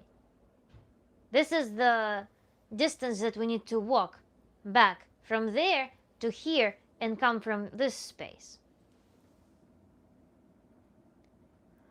When I was scrolling Twitter while waiting at work, I saw a picture of an Asian woman holding a giant Seven of Hearts card, and I got all goofy about it in my head because you saw that. It's interesting.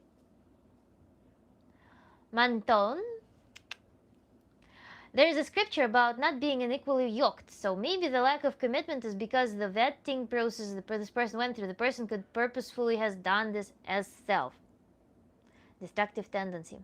Rich Swajinen. So true, thank you. Yay. Thank you. You're so right. Thank you, Kurt. You're wrong. Men can and do love concept. Timothy Adams. That's why men still try to marry, even though everyone knows it's a scam to rob them. They can and do love concept. No, of course. They can and do, but at what expense you can love that?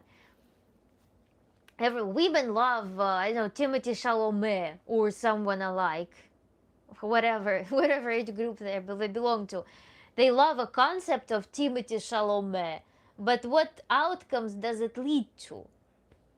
Whenever they go, they know that, ooh, Timothy Chalamet. Ooh. And then they go into real world and they're like, okay, Bob Smith, you're not Timothy Chalamet. What outcome will it lead to? If there is Timothy Chalamet of the brain, then there's no Bob Smith will have any chance to be seen as a human. Neither a woman will see herself as a human because she lives in the world of concepts. That her concept of herself, that feeling of herself, her concept of herself, should marry a concept of Timothée Chalamet. So two concepts living in imaginary world. In real world, nothing happens. Factually, we're having nothing. Nothing changes in the reality. Nothing. Besides growing frustration on the biochemical level, inside of the body, inside of the physical real body.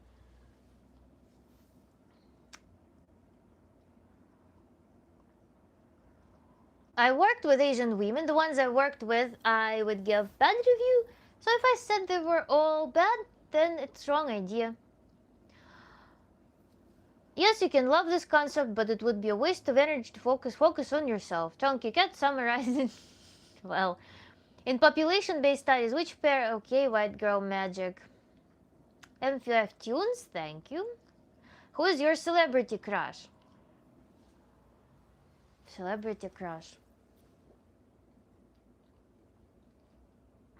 I don't know, I have a type. Celebrity crush, I can't pinpoint. I can name you who are of my type, perhaps. I have two types, by the way. Have daddy issues.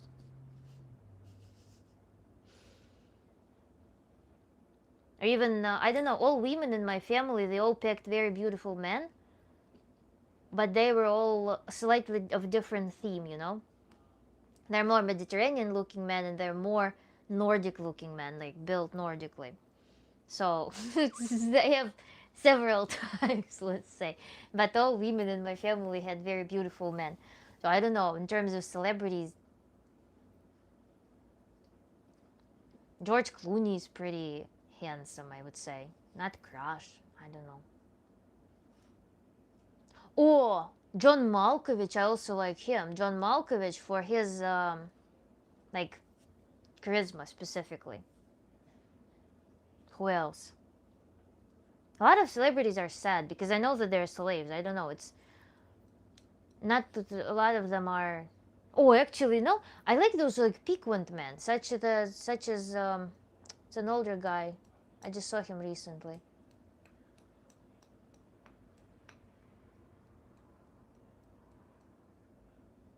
I like William Defoe.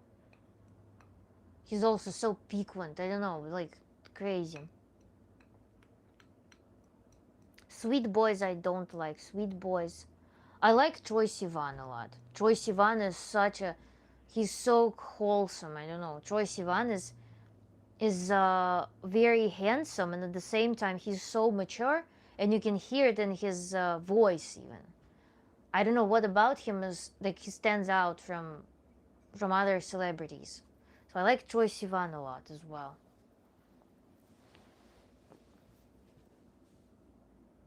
Who else? I like energy of Ricky Martin a lot.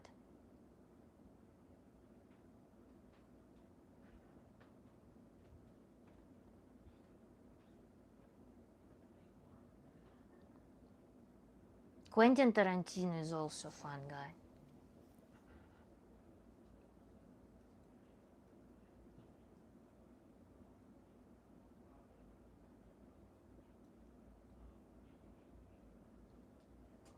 That older guy, what is he from? I just remembered his name. Doesn't matter.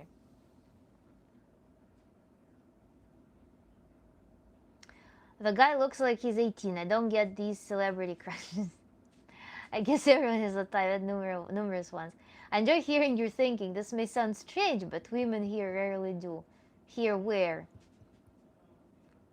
Have you ever tried making a woman think? Maybe you are always in interaction, not always, mostly in interactions with women that are not conducive of thinking. I'm here actually at work. And it's a creative work. So you are in the environment created for a woman to be actively thinking and solving problems on the spot. Where are you in your daily life in the environment in which people and women in particular are encouraged or stimulated to actively think and process something and solve problems? Thank you, Kurt. There needs to be honesty on both sides. It's more than just expectations. A type is still a concept, except that everyone is a human with unique, complex minds. Get to know them, and what's your type doing all the time? Mine goes. Great actor. Thank you. I loved my friend's mom for years and still like her now that she's in her 50s. I'm 32. Seems like you like older men.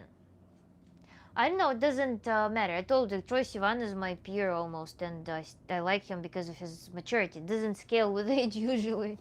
There are some idiot-looking older men. Doesn't matter whether they age or not. It really depends on the person. Oh my God, Al Pacino, Al Pacino. Oh my God, when he was young, Al Pacino. That's super energy. He's not my friend anymore, but I bumped into his mom in the store a year ago. Steven Spielberg. Ricky Martin is way so you won't have a crush on you back. I know. I don't think about it this way. I just enjoy beautiful people. I think I have Ruben on that list. I love your work. You look like Shakira, Kurt. She likes a fiery, spontaneous personality. I like grounded but strong. It's like that men with some darkness and not darkness. It's more of a depth. That's what I like, and very strong intelligence, and and talent and passion. That's what I like in men. The beautiful people, the beautiful people, the beautiful people, the beautiful people.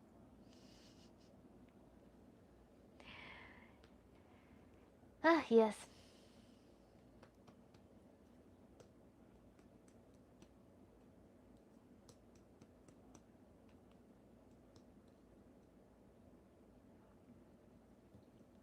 Thank you, Kurt. Why are we talking about celebrity crushes? Marilyn Manson reference detected. We need more light in this room.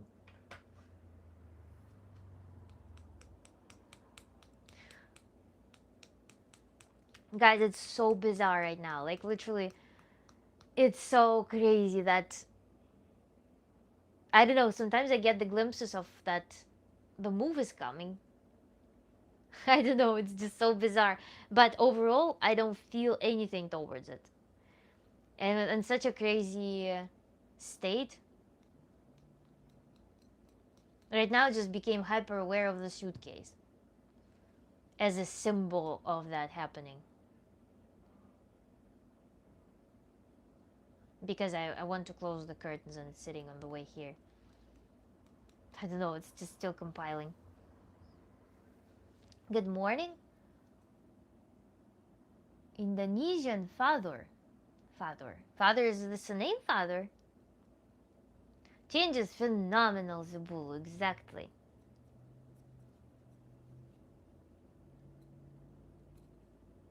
So we were on the types. That kind of like passport bro theme that like will go to that group demographics of some women. Life will surprise you so much, so much. I know that you know what. Oh my god, what gives me huge ick is Slavic girl on Instagram when they're like, you know that you married a Slavic girl when, and they show some cliche about Slavic girl with closing the curtains in life or in your house. I don't know the reference what you mean. I don't get the joke, but in my room, physical curtains. So that like whole Slavic girl thing with all the stereotypes and the accent, when she speaks like this, and demands flowers and all of that stuff, it just gives me a huge feeling of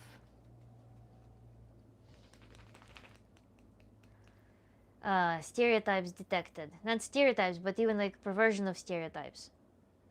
Because yeah, it so depends on the environment where each individual person grew, what family they grew in, what education they were getting, what their value system is are they, which TV channel they are product of, and so on. So it so depends. It's really difficult to rely on just an expectation based on some general demographics. I'm gonna learn Mandarin anyway, just because I want to speak Chinese. If that helps me get a girlfriend, hell yeah. If it doesn't, I can order Chinese food in Chinese and maybe have fun interactions. Yeah, it's super cool to learn languages. Funny thing is that it's also a gateway to accessing different personalities, different personas. Sometimes what you cannot say in English to yourself, like because you have some internal barrier, you can say in a different language. Sometimes character traits that are not appropriate in your mind, in your own language, become appropriate and very welcome in the other language. So it can be a very cool experience either way. That's why I value learning languages even in the age when communication does not necessarily require learning languages with proficiency because of different technology. Because it broadens your personality. It broadens your freedoms because of the perceptions. I personally want to learn languages that are from right to left next. I want to learn Italian to conversational level and move to Italy eventually. I hope that it will be a plausible option. I want to move to Italy and I want to speak Italian comfortably because I value for immigration. I think it's really important for moving to another country. But I want to learn just because I want to learn Hebrew, I think. And part of it is because I want to learn the language that's from right to left. What's up? What's up? What's up? Terence Gooch. What's up is the live stream today. Tantra coach, tantra therapist, rawformoflife.com. Email at info@rawformoflife.com. The power of commitment was discussed today. But yeah, for the gamers, the power of commitment can help achieve your goals, follow through, and lock in when you can see a win coming. I guess closing the curtains could mean that you close your path to past life and focus on the present. Got it? Closing curtains is kind of, it's not the door, you're not leaving the space. You're just shutting off the outlook. If I was to imagine, that's why I probably didn't think about it. Принеси мне мяч, любовь моя.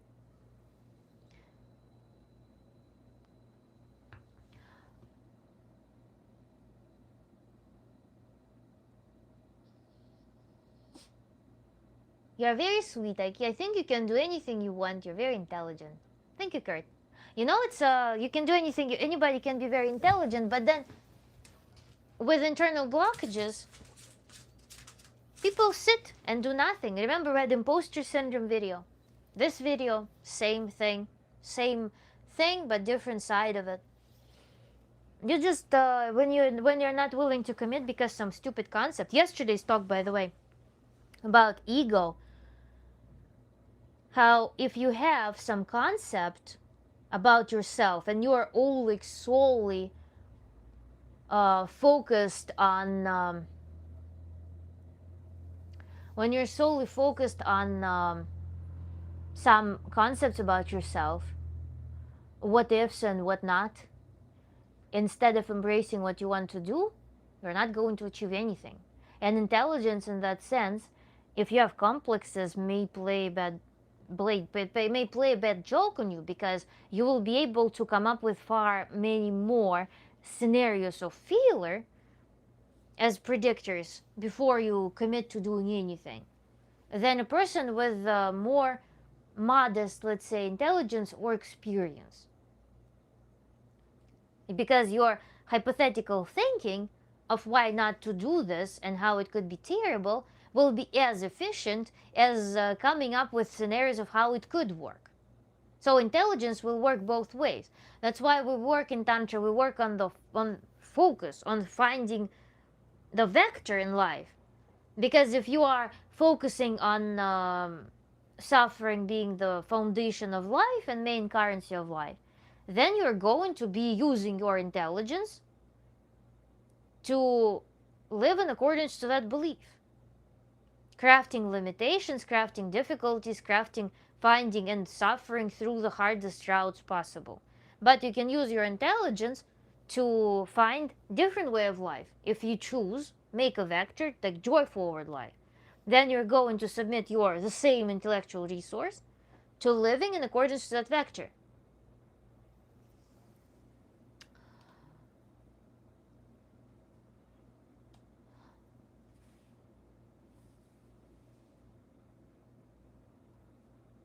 I think there's different types of intelligence, it's just how you use it.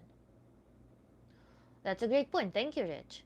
I don't know if this is Tantra, but I've been trying to do exposure therapy for social anxiety in the past few months, where I try to talk to people I know I'll never see again or just rarely. It's a behavioral therapy, can be part of tantric work, and it's mostly, yes, behavioral therapy. The fact that you are doing this is wonderful, wonderful. It definitely is a huge milestone. So very, very good that you're doing this. But yeah, it's a effectively behavioral therapy when you are employing different new behavioral modes of operation.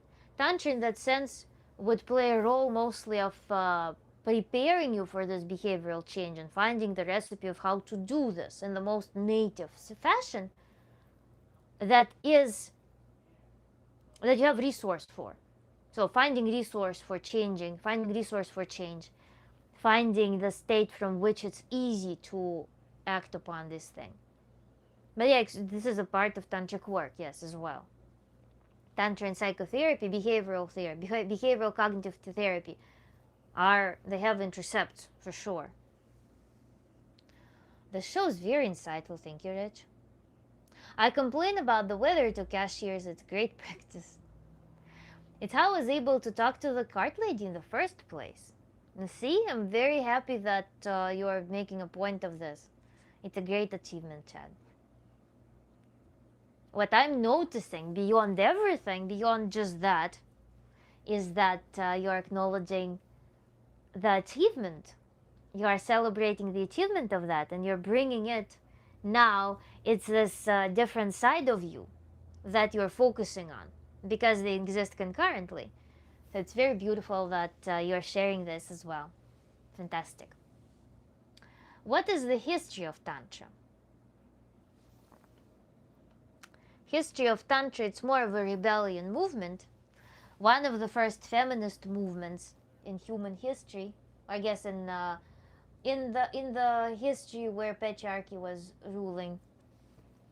And it was a rebellion movement in the sense that they opened spiritual practice to people outside of caste restriction and outside of gender. So women and people of different castes started being able to practice meditations and have access to knowledge, started receiving this education.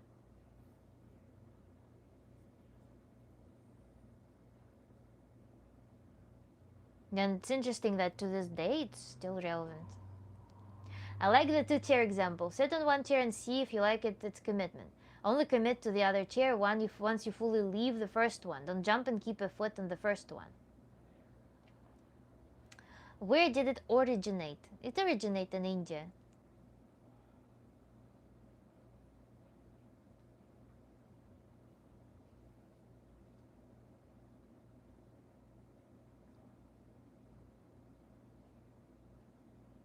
Kiva? Зайчик, ты в мяч хочешь поиграть?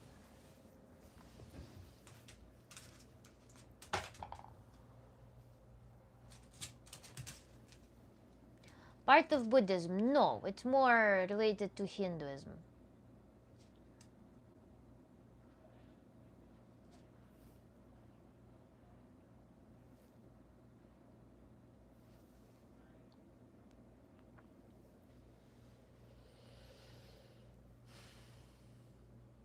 What I'm teaching is secular and not related to any religion.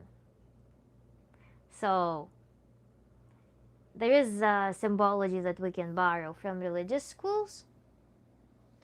Outlaw, yeah, that's why. I studied from a Russian person who studied in India, in Kamakya temple, and got initiated there. And it's a secular thing. It's a secular teaching. And what I teach is modern Tantra with elements of modern sexology as well. So that's my specialty. It works for just any religion. You can choose, or atheism as well. You can choose any symbology, symbol system that you want. The beauty of Tantra is that it works with symbology that's inherent to your psyche. I personally really love to have a theme of Renaissance art, Italian Renaissance art specifically. I'm a fan. So for me, symbology often paints itself. If in certain practices, symbology that I choose is Italian Renaissance art.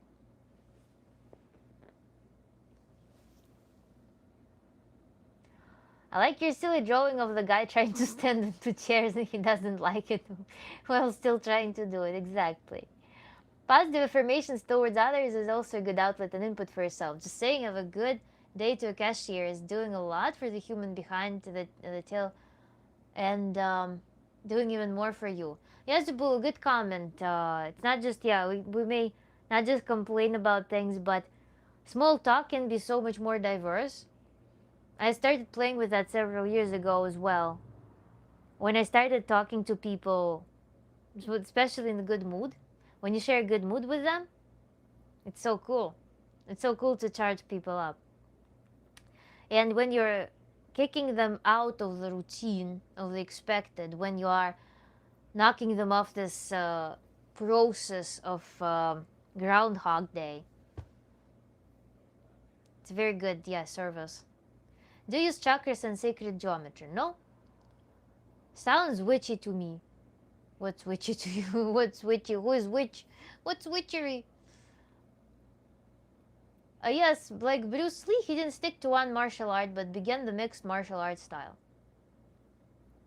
Oh, by the way, there was such a cool discovery. There's a guy in China who teaches crazy dog fighting style. Rob, work on yourself and fitness and being happy before worrying about your balls.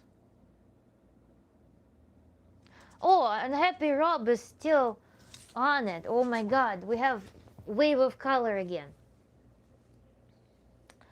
I don't know how to help you with. I think you should be armed. If this is a recurring issue, probably Google, and you should be armed with ready to go tools to prevent that and to solve this thing in an emergency fashion. Is this the daughter from Borat? Mm-hmm.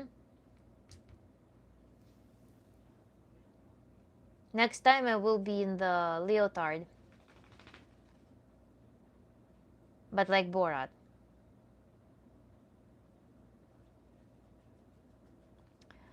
It felt like a good feeling when I said have a good day to someone today, because I actually felt it.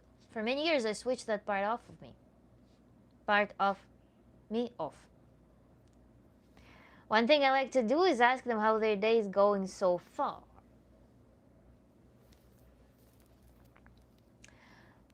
Now what I do, I sometimes like, what an exciting day. Sometimes I do that. Or I like to share if I buy something delicious.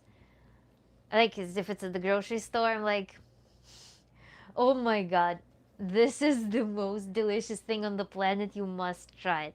I do something like this. My internal merchant is, is surfacing. I like advertising things that I'm excited about. Or if, yeah, if something excites me, I just like, what an exciting day. Oh my god, it's such a beautiful day. But of course, if a person is in some adequate mood, when you know that's not, they're not going through something crazy. Also, smiling with the eyes is an incredible tool as well.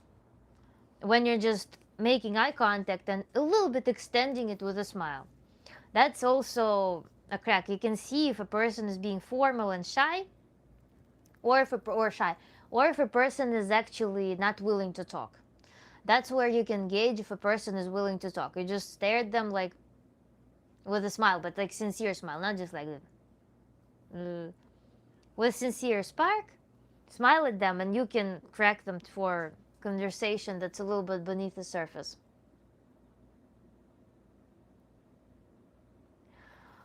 I don't know about Hindus. I'm not really into the Hindu culture. Tantra gets you to heaven. Do Hindus seek nirvana? And again, cannot comment on Hindus. I'm not going to make any assumptions. Tantra doesn't get you to heaven with capital H. I'm assuming you're deriving from some religious teachings.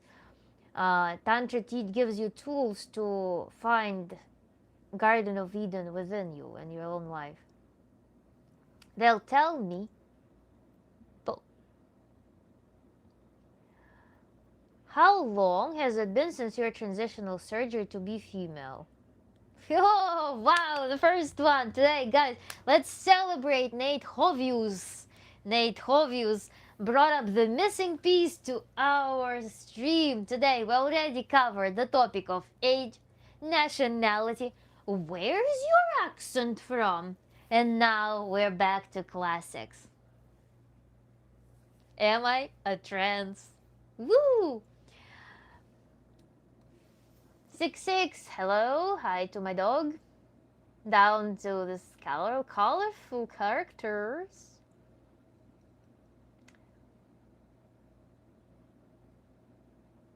Ruben, you also have a good night.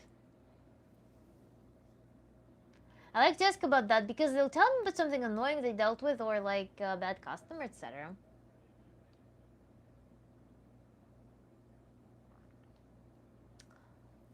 Why do you think homosexuality is a difficult topic to discuss among African American men? Have no idea. You tell me. Ooh, EDZ, what a flirt. Do you have a map? Because I'm getting lost in your eyes.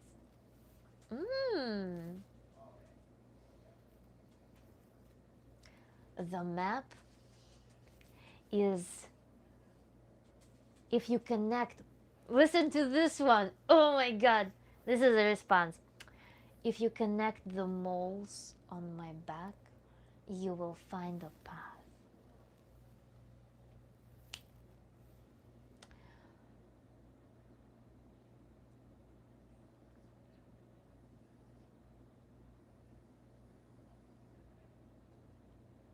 We can never escape the classics, no. Hey, gorgeous, do you have a boyfriend? Do you want long distance relationships with me? Code Suleiman. In other words, why are you asking?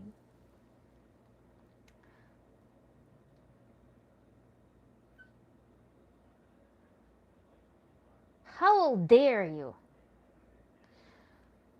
Sometimes just try to keep that transactional communication to the final part of leaving the shop. It's an easy out instead of stewing with the BS script.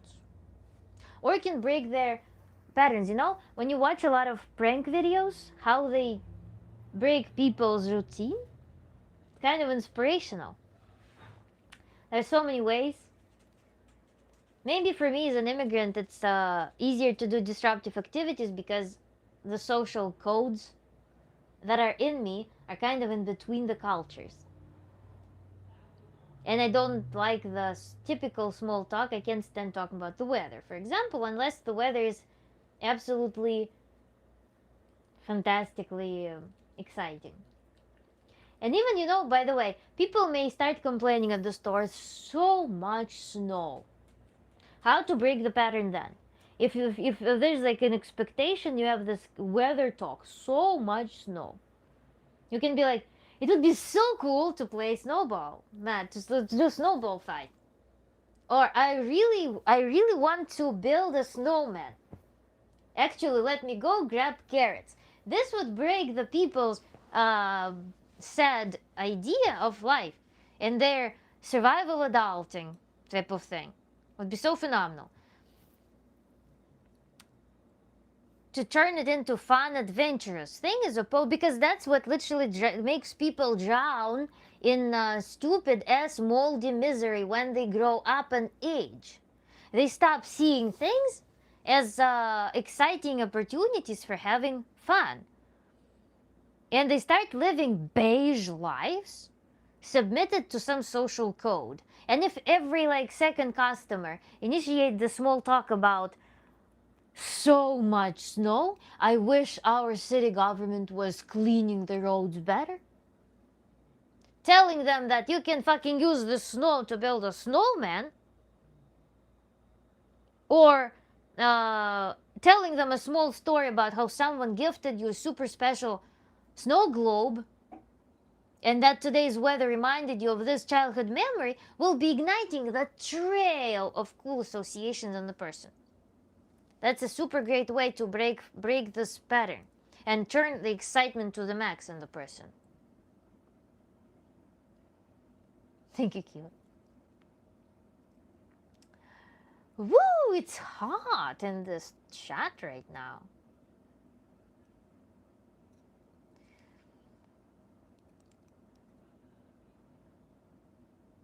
Speaking of hot, I need to go check to see if my tea is ready. Oh my god, I think my dog's ball made it into the cup of my tea. So I have to wash it before I drink it again. I think it like bounced off it. Are you selling lotion? I am selling my services, Human Renaissance, on my website, A Form of Life. I'm Tantra Coach, Tantra Therapist. And I'm also selling or advertising, endorsing this beautiful Pacifica hair conditioner.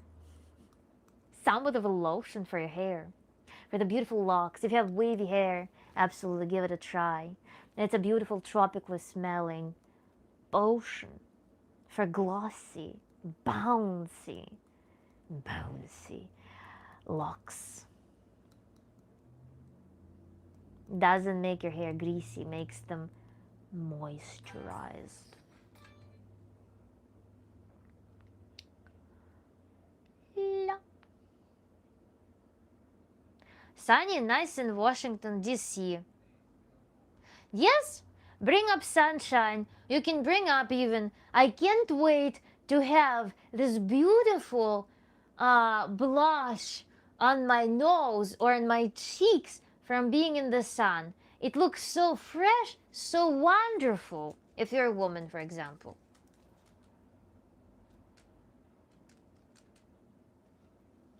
I feel like me and you would honestly resonate if we were to be in a relationship. We are now in parasocial relationship. Do we resonate? The profile is as beautiful as all other angels. What a great idea, Rich.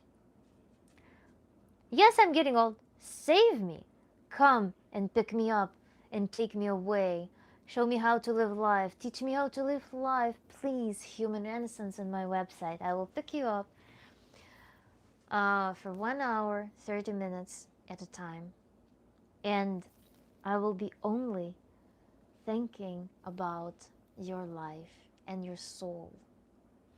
And we're going to journey together through the very depth, through the most intricate corners of your psyche, of your mind, something that you haven't seen or known existed before.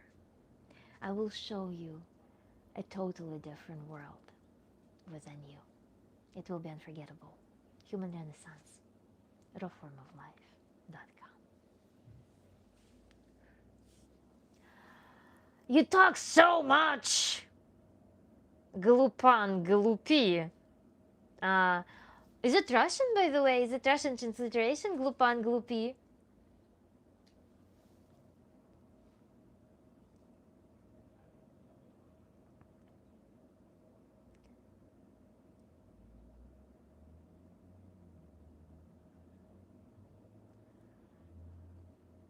Would you consider long distance relationships? Mm-mm. No. Only like this. Because I was having friendships online. Even friendships are insanely tiring when you are constantly like tick, tick, tick, tick, tick, tick, tick, tick, tick, tick, tick, when I also work online. No thanks.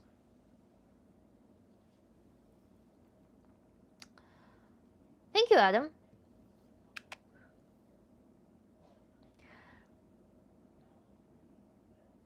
Oh, I see. I thought it was lotion. I like putting lotion all over my body. Do you use too dry? Maybe you bathe in too hot water? Do you use very drying soap? Maybe swap the soap. Sometimes it helps to regulate the skin. Okay, I'm back. Wait a minute. There is an ananas lotion. I'm pretty sure they probably have something with ananas. Pineapple, yes.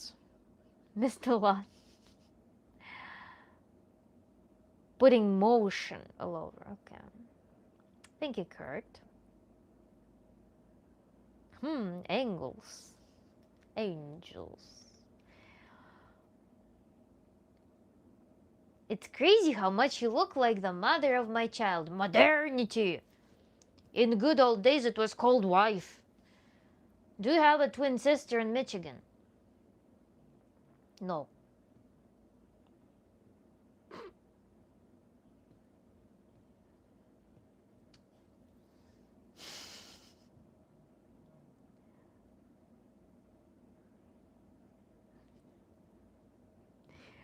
Okay. That should be today's stream highlight. Uh-huh. Yep. Ima already feels a lot more better. Look at this. Thank you for that. I feel a lot more happier. You thrive my world, my life, and my energy is picked up right now. I'll be looking for you. Post scriptum. Thank you. It's funny to have post scriptum in the tiny little message. Goodness. Ooh. What is soap?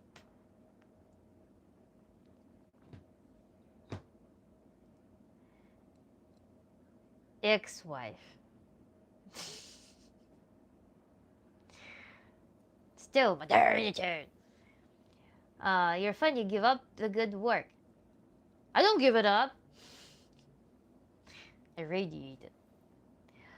You have a beautiful spiritual sense of humor. It's beautiful. God loves you. Thank you. Can you talk like Dracula, please? I don't know how Dracula speaks.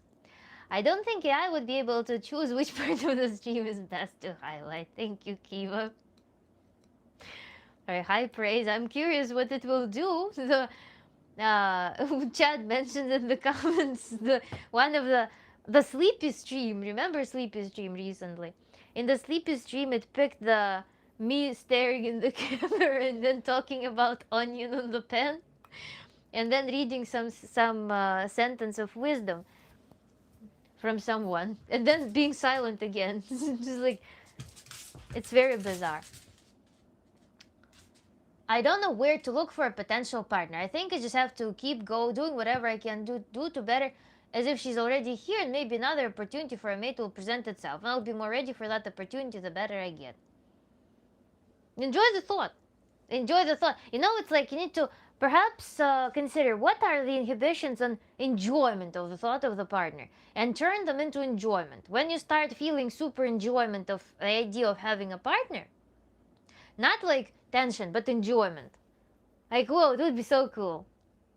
Remember how we're talking about it? Like when you're approaching even people, be approaching women or people who are potential partners, when you're already coming to them and with the from the point of hell yeah, I'm so like ready. I was like, really love the idea of having a partner. You come to them with this energy of like, it will be amazing. So it's like, imagine like selling the comb. This comb, guys, is so amazing. It's so phenomenal. It's I use it for massaging my scalp. It's pretty dull here, but it's so good for blood flow stimulation. It's so phenomenal. I really hope that you guys get something like this for yourself. It's such a pleasure to use this comb. It's also wooden, so it's naturally conditioning your hair, so it's like double win. Oh my God, what a pleasure it is. When you are approaching people, when you think about the idea of relationship, like it's the most pleasant thing, appliance thing in your life, like a feature of your life, that's when the magic happens. When you for yourself formulate it as the super cool, invaluable, pleasurable thing, you know? That's the illustration. When you approach a person with this like, it's gonna be amazing. Куся, там моя расческа, у тебя своя есть. Тебе расческу принести? Давай я сейчас расческу дам. На. Где твоя расческа? Вот она. Иди давай, причесывайся, иди причесываться. You see, I just sold this idea to my dog. My dog watched me getting this hair comb with this enjoyment. My dog came to me and requested to be brushed as well. На, иди причесывайся сам. That's how it works. Where can I find this comb? I'll tag it in the next stream. Would you still have chosen your current life if you had known everything about in advance?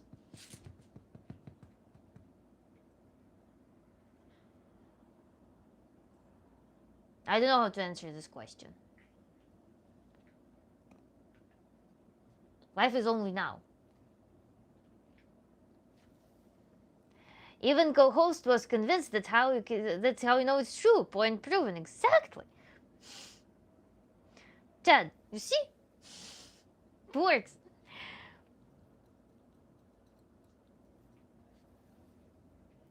You're going to sell anything through your own pleasure when you're demonstrating how enjoyable it is.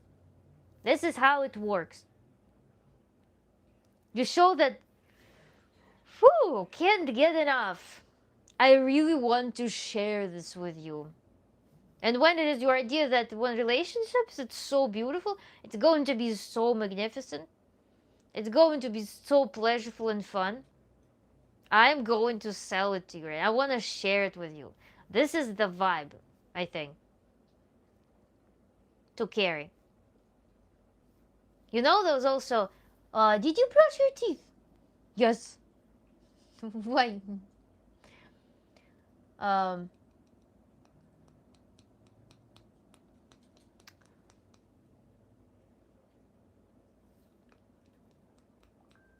Oh, let me see something. Waiting for the email, for very important email today. Or tomorrow, I guess, at this point. So yeah, what I want to say. Imagine some women, they walk around the world, they're like, ha ha ha, what an amazing day. Hello, how are you doing? Beautiful, beautiful. They're like going and just beaming with life, beaming with energy to everyone. And everybody's like, God, this woman, what's going on? It's a phenomenal encounter, makes my day type of thing. And they sell contextually their lifestyle to you. They sell certain things that they value. You start looking at their image, how they look, how they carry themselves, through this contagious energy. You want to be in their space. You want to kind of like equalize with them. That's how beautiful it works. That's the magic of tantric work when you become the source of pleasure. It's so great.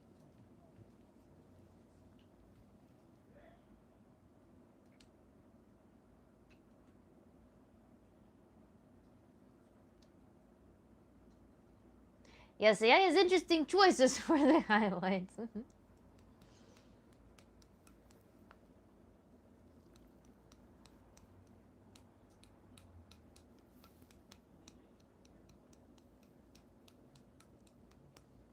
It's a miracle. Email? Yes, email. What's wrong with a new miracle? Yes.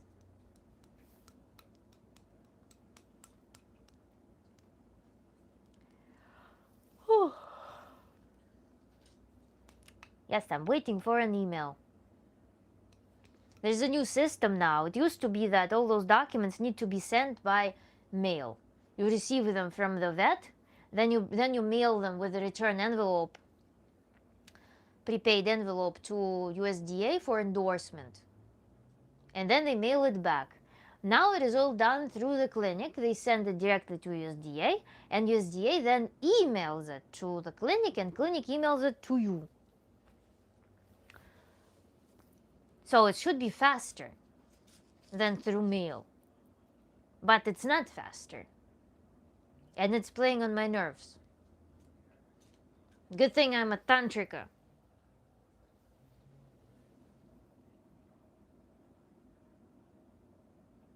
You have only earthly pleasures in mind. I set my mind on pleasures forevermore. Lol. What are you? Are you not inhabitant of Earth? Like you're not from here, like outlaw angle. You're not from here. You're from Moon, from Jupiter, Saturn. Like where are you from? Which pleasures are you pursuing? Like lunar pleasures, Jupiterian pleasures. I would much rather be with a woman who radiates positivity as opposed to a drama queen. I would go tell this to women who promote this black cat energy. Ammonia piss energy. Why are you looking me like that? Are you suspicious of something? Certain personalities click with me and it feels like I don't have social anxiety. Finding those personalities isn't easy though, but it's possible. Let's focus that it's possible. Tantra focuses on earthly pleasures, which are nice, but they don't last. And then you haven't learned much here. You need to watch all of my live streams, Outlaw Angel. Yeah, there are no other pleasures other than earthly. Because we're all on Earth. It's Earth. Once a guy can master the art of yodeling in the canyon, his wife will love him forever. What's yodeling in the canyon? Just curious. What's methodology? I feel commitment isn't a thing you can abide to by pure free will. Commitment is by the product of life force being satisfied and aligned. Yes, ideally, yes. Women think they are important. Says a guy who crawled out of female body.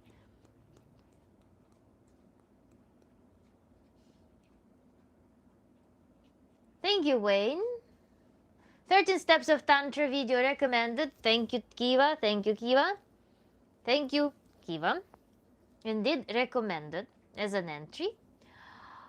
Should I commit to your life? No. Lol. Lol. Let's see. Code Suleiman. Which that, Booty? Which that? Which? Where do you see that? Where? Yes, I'm moving away from my previous mindset of this is possible, this is impossible regarding relationships.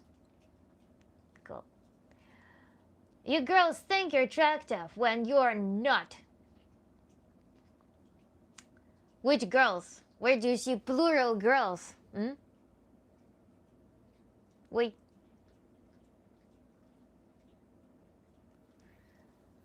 We girls are, yeah, we are. Like to think different nonsense. You helped encourage this thinking, Nastya. as well as hear you talk with other people. I'm very happy, Chad. Super beautiful. You don't have any talent or skills, Grill.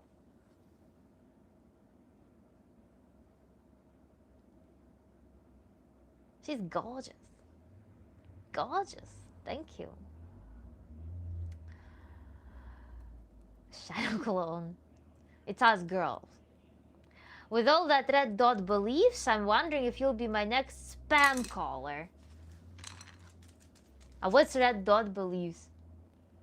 And what, do you have registry of your spam callers? What's that? What's going on? I don't know. I'm so out of the context here.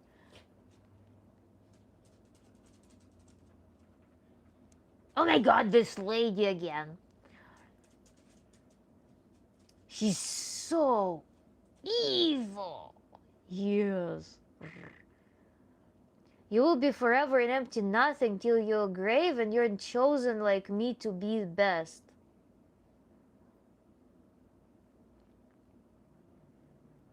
Who chose you? Who is your authority, slave? Chosen. Chosen.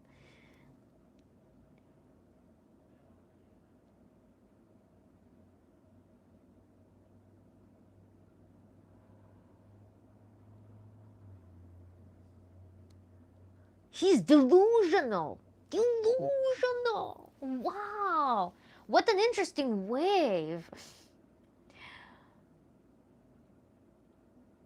You are not chosen. By whom? Who chooses you? Get which elections are you participating in? Oh my god. 20 years old thinks she knows everything. Everything. Hee hee hee. He's a star seed, yeah, exactly. Um,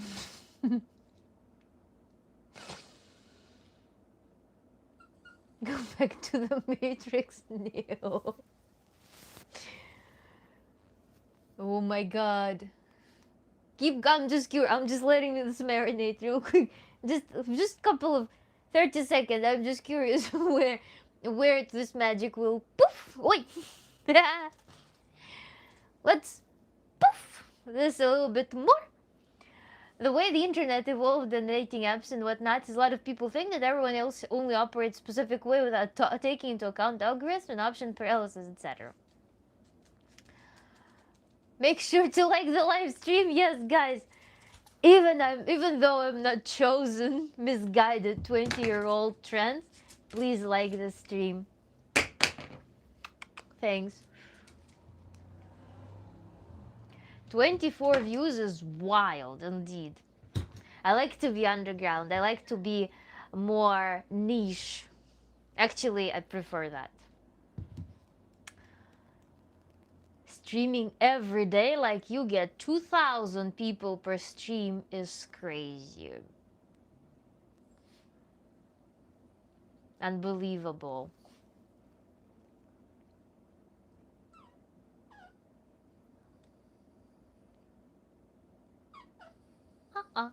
Что такое, мой маленький? Прическу сделать. Иди прическу сделаю тебе. Иди, помогу тебе. Чуть-чуть, давай спинку причешем. Ой, причешем спинку. I'm not a hater, I'm a tenacious learner.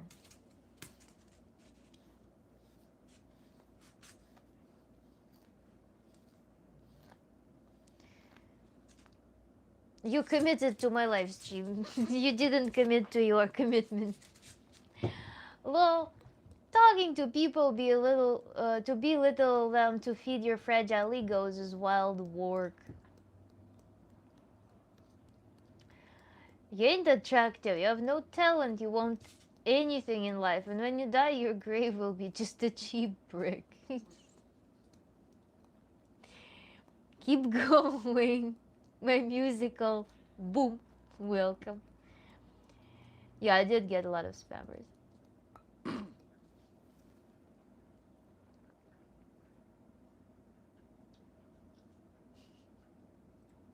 At least I'm speaking my musical boom. At least I'm speaking with the chosen one, and you're talking to a non-chosen one. You see how much advantage I have over you. I receive grace from the chosen one right now. I love how you easily handle trolls.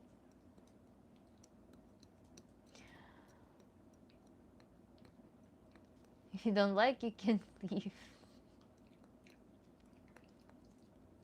I don't even care about you enough, enough to talk to you, lol.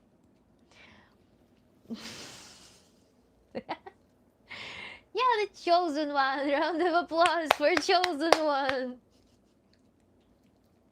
Anuf. Anuf. Anuf. You are chosen. I'm receiving a grace right now from you, the chosen one, for 20 years. Sure, Anuf.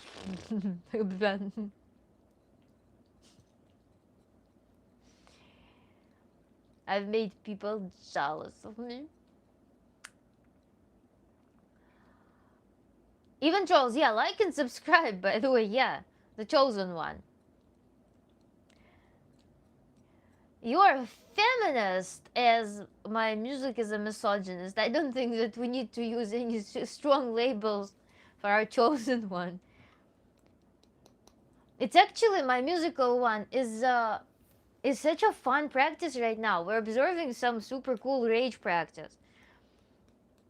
I want to provoke more of this because maybe the person will actually encounter healing effects of that. What did you do for Easter, by the way? Not much.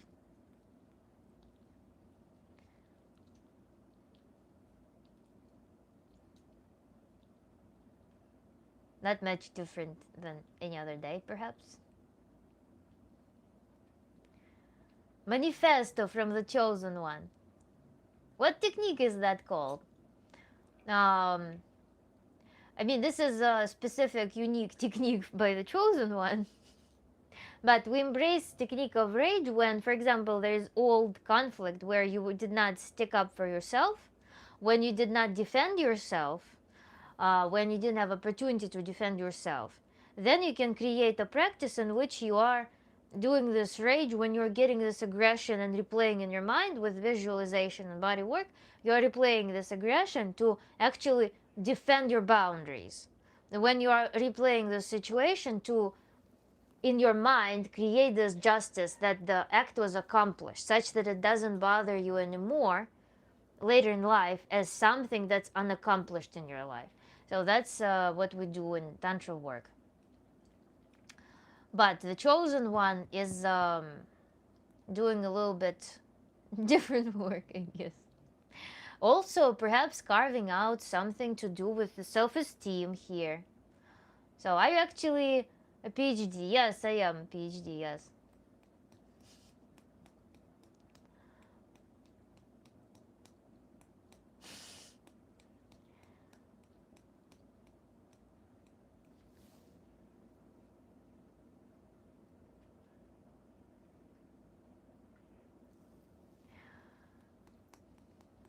Keep the fire going, Edizzy. There is a carving of self-esteem happening, maybe. But I suggest that we do this. And we'll get... Thank you, Seraph. Thank you so much for your contribution. What an interesting symbol here. Thank you. How hard was the physics PhD? It was pretty tough, but I mean, I did engineering PhD. For me, physics as theoretical physics without direct applications would be difficult to do. Engineering, however, when I see applications, when I know that every course, everything I do serves a specific thing with tangible applications, with gratification, that was more interesting and that's why easier to do. And also it was easier to do than Russian undergraduate degree, by the way. PhD in the US was much more streamlined, much more structured, and easier to do than the undergrad in physics in Moscow State University. That's what I can say, because again, there's clarity in what you're doing, why you're doing a lot of practical work, and courses are also tailored around practicality. She's smart and dumb. Aren't all people smart and dumb? Because all of us, we have areas in life where we are blanking. We can be incredibly smart in one or multiple areas, but then we always will be, our development is based on us realizing that we're dumb somewhere, and life is about development. So of course I'm smart and dumb, because I think that there's room for development. There's so many things that I don't know and don't know how to do right now. This is way above my IQ level, but I'm still interested, and I don't think so. I mean, it's not IQ. It's knowing the algorithm of how to do it and why to do it. Room for development, I agree. Thank you, Kiva. There's also when there's a concept about like, it's dumb, you're dumb.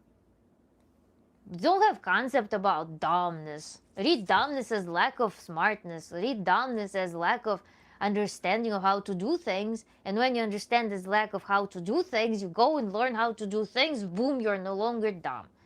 It's not something derogatory. It's not something incredibly limiting when you are aware of that. Because when you're aware of that, you're getting you can act on that. What's the problem with that?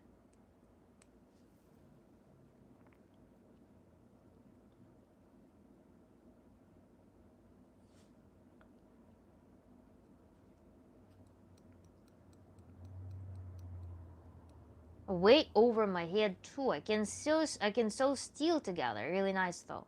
But she can't do that. Are we competing in something? What's going on here? Are we in competition? Why do you feel this urge to compete in something?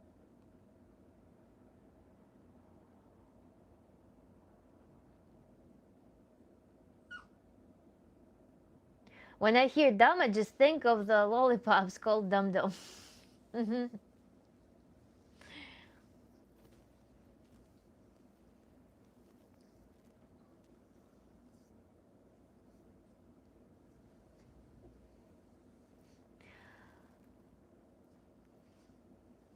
Thank you, Scurvy Dog, for your blessings.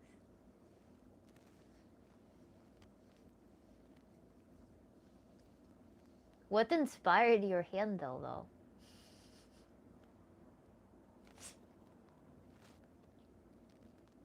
I got okay, cleared sinus problems recovery, but the voice is more clear and deeper. Gas station girl looks me in the eyes more now.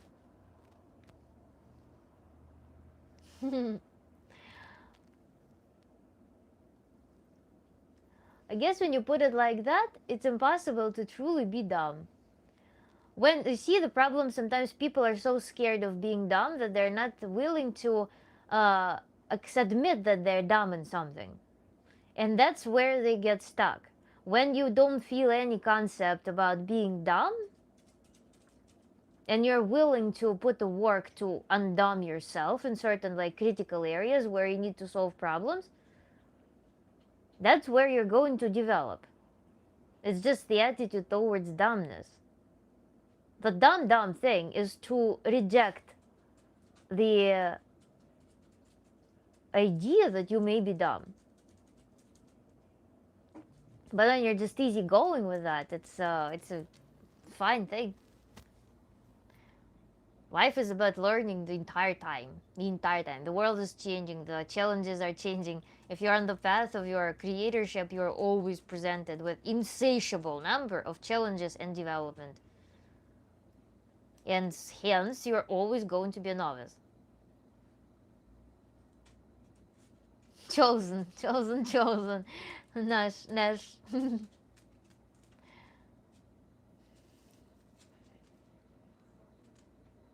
It might be in my head though. Then enjoy it. Chad, enjoy it.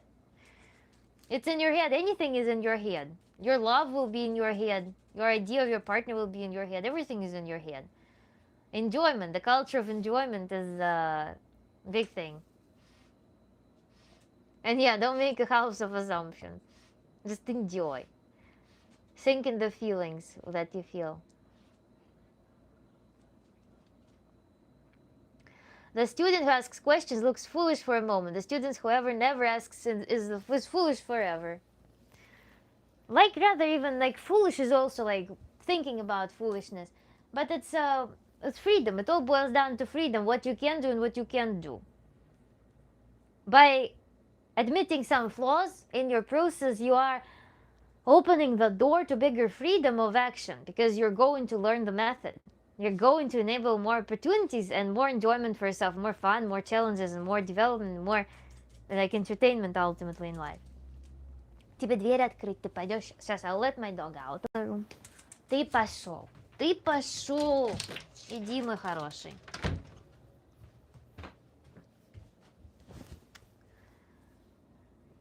Not gonna lie, when I first joined the stream, I thought this was gonna be another...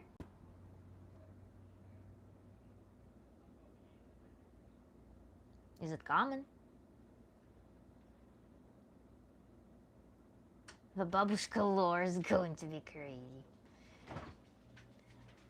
Although I think your intelligence is intimidating some people that are chosen or something. But if you're chosen, you wouldn't feel threatened at all. Be with us. Be with your head and your... It takes time to understand if you don't have the brain to think about things in the same level.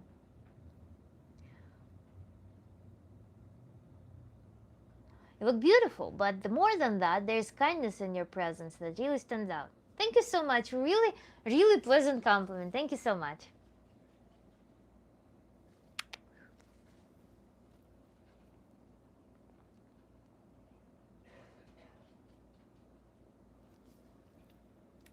So guys,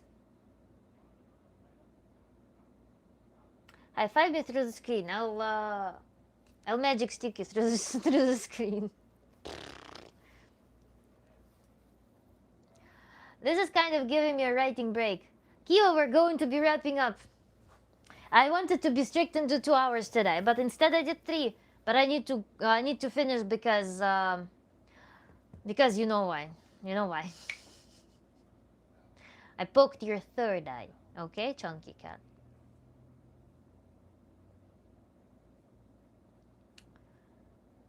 Hair stick waving in the camera is most intimidating.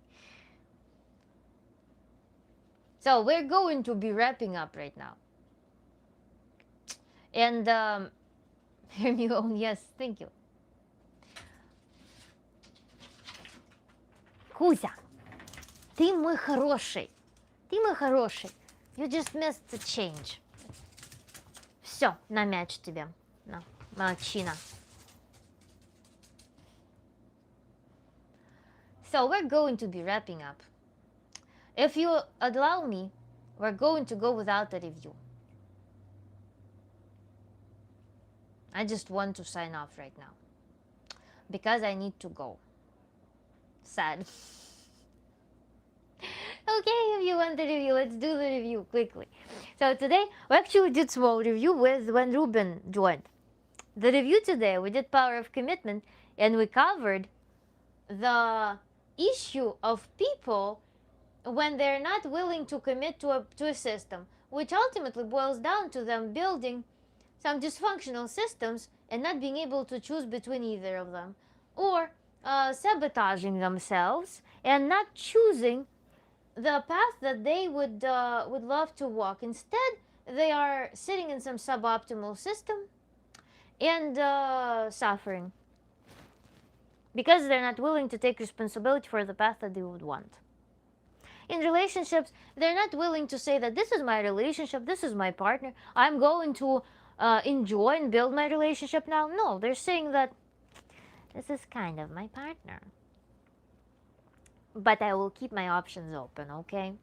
As a result, there's no intimacy, there's no satisfaction, there's no depth, there is always this emotional leakage, there's no energy in the relationship. Relationships becomes just like a burden. when you didn't truly fully commit, didn't start building this beautiful garden. Instead, you're just holding on to this relationship as some like suboptimal option. Even if it's not suboptimal, even if it's optimal, you just don't regard it as such. You're not willing to commit. Many scenarios. Person ends up sitting between two options, suspended in the air instead of sitting comfortably on a chair.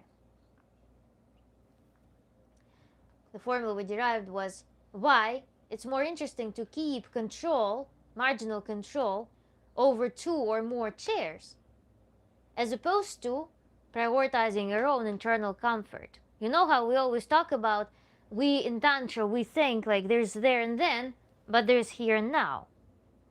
And there's me, my internal world. There's my feeling, my senses, how I sense the world. Or there's a concept, there and then. So this is equivalent to that. We're not able to go and think in our own comfort, in our own needs, connect with ourselves on a deep, profound level. Instead, we prioritize there and thens, the systems that we kind of control, but not fully take advantage of them. And neither we fully control them or able to influence them or get energy from them or, just like make them work, start getting resources from them. The miracle of commitment is that when you commit to a certain system, we start getting benefits from the system. We start getting resources from the system. So, that's the value of committing to something, taking responsibility for it. When this doesn't happen, we're in this crazy gymnastics all the time. Anxiety grows, self-esteem drops. Because self-esteem, stable self-esteem is often built through seeing how your actions and choices lead to tangible, stable results in the outer world or in your life. How you can improve your quality of life through your actions. If you don't see this feedback from your life, your self-esteem is going to tank gradually. So, we also discussed how this behavior, what the root of it can be. Now, for example, parents were discouraging independence. Parents were scaring you from making decisions, making choices. Now you are unable to do this. You feel like whatever choice you make, you will be making a bad choice. But it also, because you don't practice choice making, because you don't practice taking responsibility, you are only capable of building dysfunctional systems. Because it takes practice and commitment to build functional systems.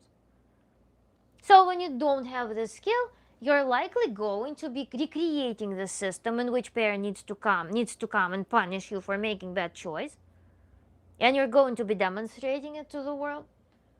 So you're likely to be building bad, dysfunctional systems that kind of together may make some illusion of having it all working out, but never actually bring the full fulfillment, completeness, accomplishment, sense of some accomplishment.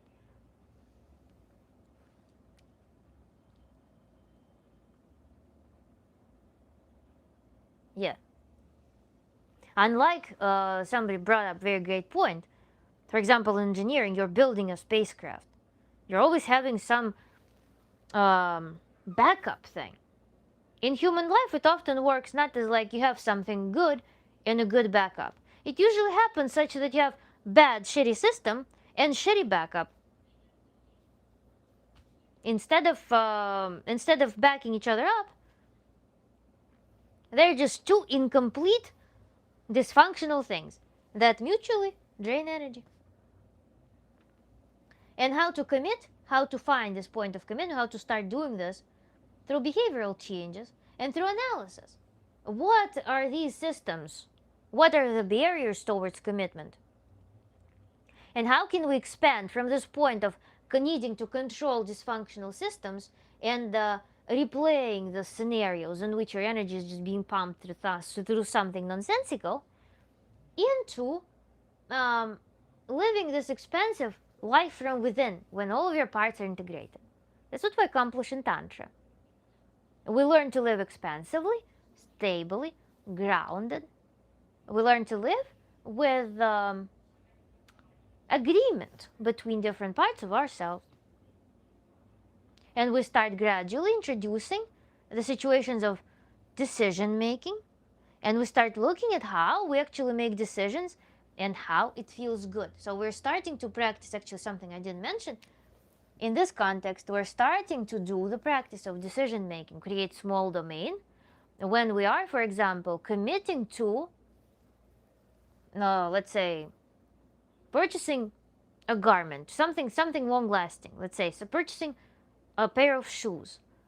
And we're doing it through our own, only our own soul decision. And we're perhaps analyzing how we can make a better, how we can buy, instead of 10 pairs of crappy shoes, we can make a practice in which we'll buy one pair of really good shoes. Something like that. We can design some practices as well in the realm of creating a controllable domain of safety in which we can practice desired behavior in a comfortable fashion that doesn't throw us into stratosphere. So that's something that we can do there on top of all, like, all-encompassing tantric work. Whew. But we also actually hear some afterward. We can also do what? We can also go into the meditation work, guided meditation, and we can see how in our mind those suboptimal scenarios, how they're painted in our psyche. What are the barriers there? How do we feel about them deep inside, outside of automations? Because automations of this kind oftentimes lead to anxiety, background anxiety. So the person's actually not on top of their life. The person doesn't see clearly. And they live in the world of dysfunctional automations. People who are new, we have this term, dysfunctional automations. That a lot of people just run on autopilot in their lives. When we do tantric meditation, we're capable of bypass this automation world that happens in our casual life, and we're capable of looking at the issues from very deep perspective. We're capable of hearing what our body has to say and so on. The last two shots in the bottle always hit. Better saved for the weekend. I love your thoughts and ideas, honestly. The unlucky charm. Why are you unlucky charm? Why not lucky? Thank you though. Join, subscribe to my channel. I have so many live streams. By the way, apparently people super like my live stream on manifestation. So check it out if you haven't seen it. Маленький мой, ты пришел. Пес пришел.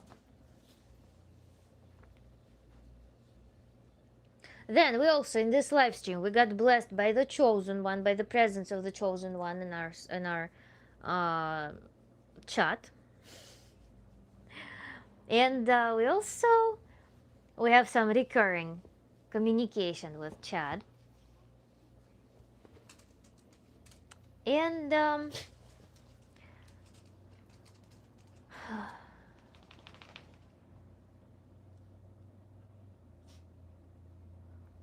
manifestation topics are popular. Yeah, the video, remember, we had whole methodology on manifestation and how to do it, how it's done in Tantra. Nope.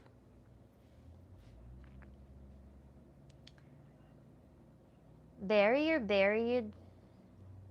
Didn't expect that you speak Russian. Papa Murad.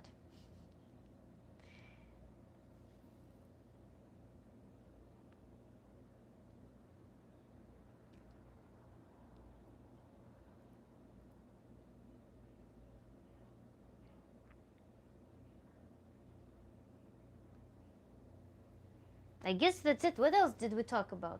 Oh, we're talking about about Chad, and actually we were talking also about sleeping with other people in the same space, remember? And we were talking how to address that issue of not being able to sleep with someone in the same room. How to do it as, again, how to design a practice around it. It's so funny to read. It's refreshing to hear someone actually making sense and no brain rot, and then shoot it. Shoot it. So, well, it's good time for flowers. Yo, pink. Pink flowers we received. Kiva, thank you. And now that we've collected all the flowers. Anyone else with flowers? I'm going to sign off. Kivushka, thank you so much. Thank you so much for beautiful pink flowers. Pink is my favorite color, guys. Absolutely adore pink color. So beautiful. So, good night, nice. Good night, Chad. Then Lucky Charm, thank you for flowers. Thank you for the heart, Vipa. Everyone who is new, welcome to my channel. Please watch my other live stream recordings. And uh, night teacher, more flowers. Yes. And everyone, I will see you in the next live streams. If I feel it's appropriate tomorrow to stream, because again, I'm in the middle of some major things, I will go online at 5 or maybe 5:30 like today, tomorrow. Typically, and our schedule will be changing. Friday, probably I will skip. So, that's gonna be the thing. Probably Friday I will skip. And then, situationally, guys, we will be looking at new possibilities here. Thank you, everyone who joined today. Oh my god, Киюшка, спасибо! Спасибо, моя дорогая, словами текстом мне просто передать все чувства. Я очень рада, что попала на этот канал и всегда жду стримов. Не место красит человека, а человек место. Спасибо за хорошую атмосферу. Цветочки мои. Thank you so much, Киюшка. Thank you so much for your gifts. And thank you for being around. It's so amazing. I always feel like I feel so at home with you guys, actually. It's so amazing. Please translate.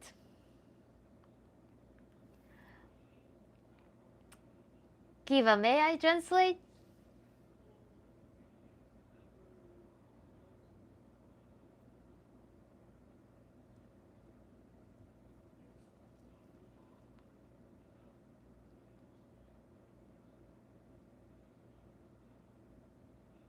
You can if you want. Okay, Chad. My dear, it's not easy to convey the feelings through words and text.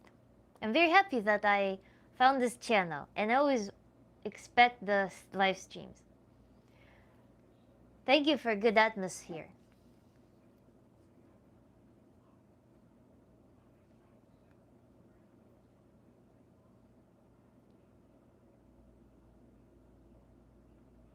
Kiva always leaves the most poetic, the most tender, the most heartwarming comments in the end. It's so beautiful.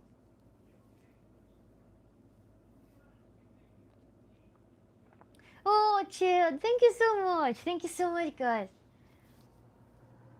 I'm always so happy to. Thank you for flower. I'm always so happy to see you guys on my streams. It literally feels like home. Funny thing, there's a commenter who said the same thing. Hey folks, I just got the end. Yes, Shuriken. Hello, Shuriken. Yes. Oh, I'm about to sign off. I'm prepping for the trip, so it's I'm a little bit more conservative with my time right now because I have to do a lot.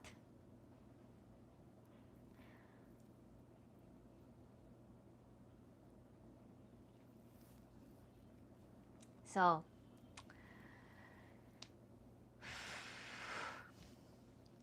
I'm about to sign off. In fact, thank you so much, Grano, for your gift. The international, yes.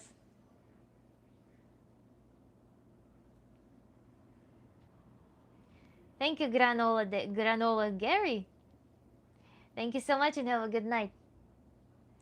So Shuriken, I might come online tomorrow, but maybe not. I don't know. And Friday I'll skip.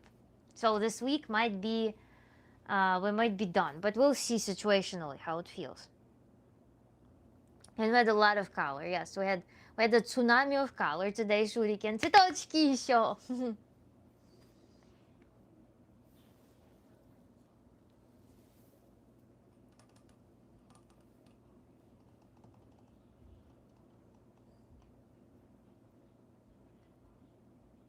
And Chad with цветочки, with flowers.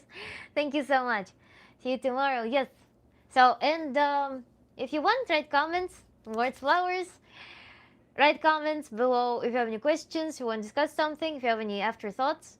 And yes, have everyone had a good night? Has a good night? Yes, Shuriken. It was very nice to see you in the end. So, thank you all.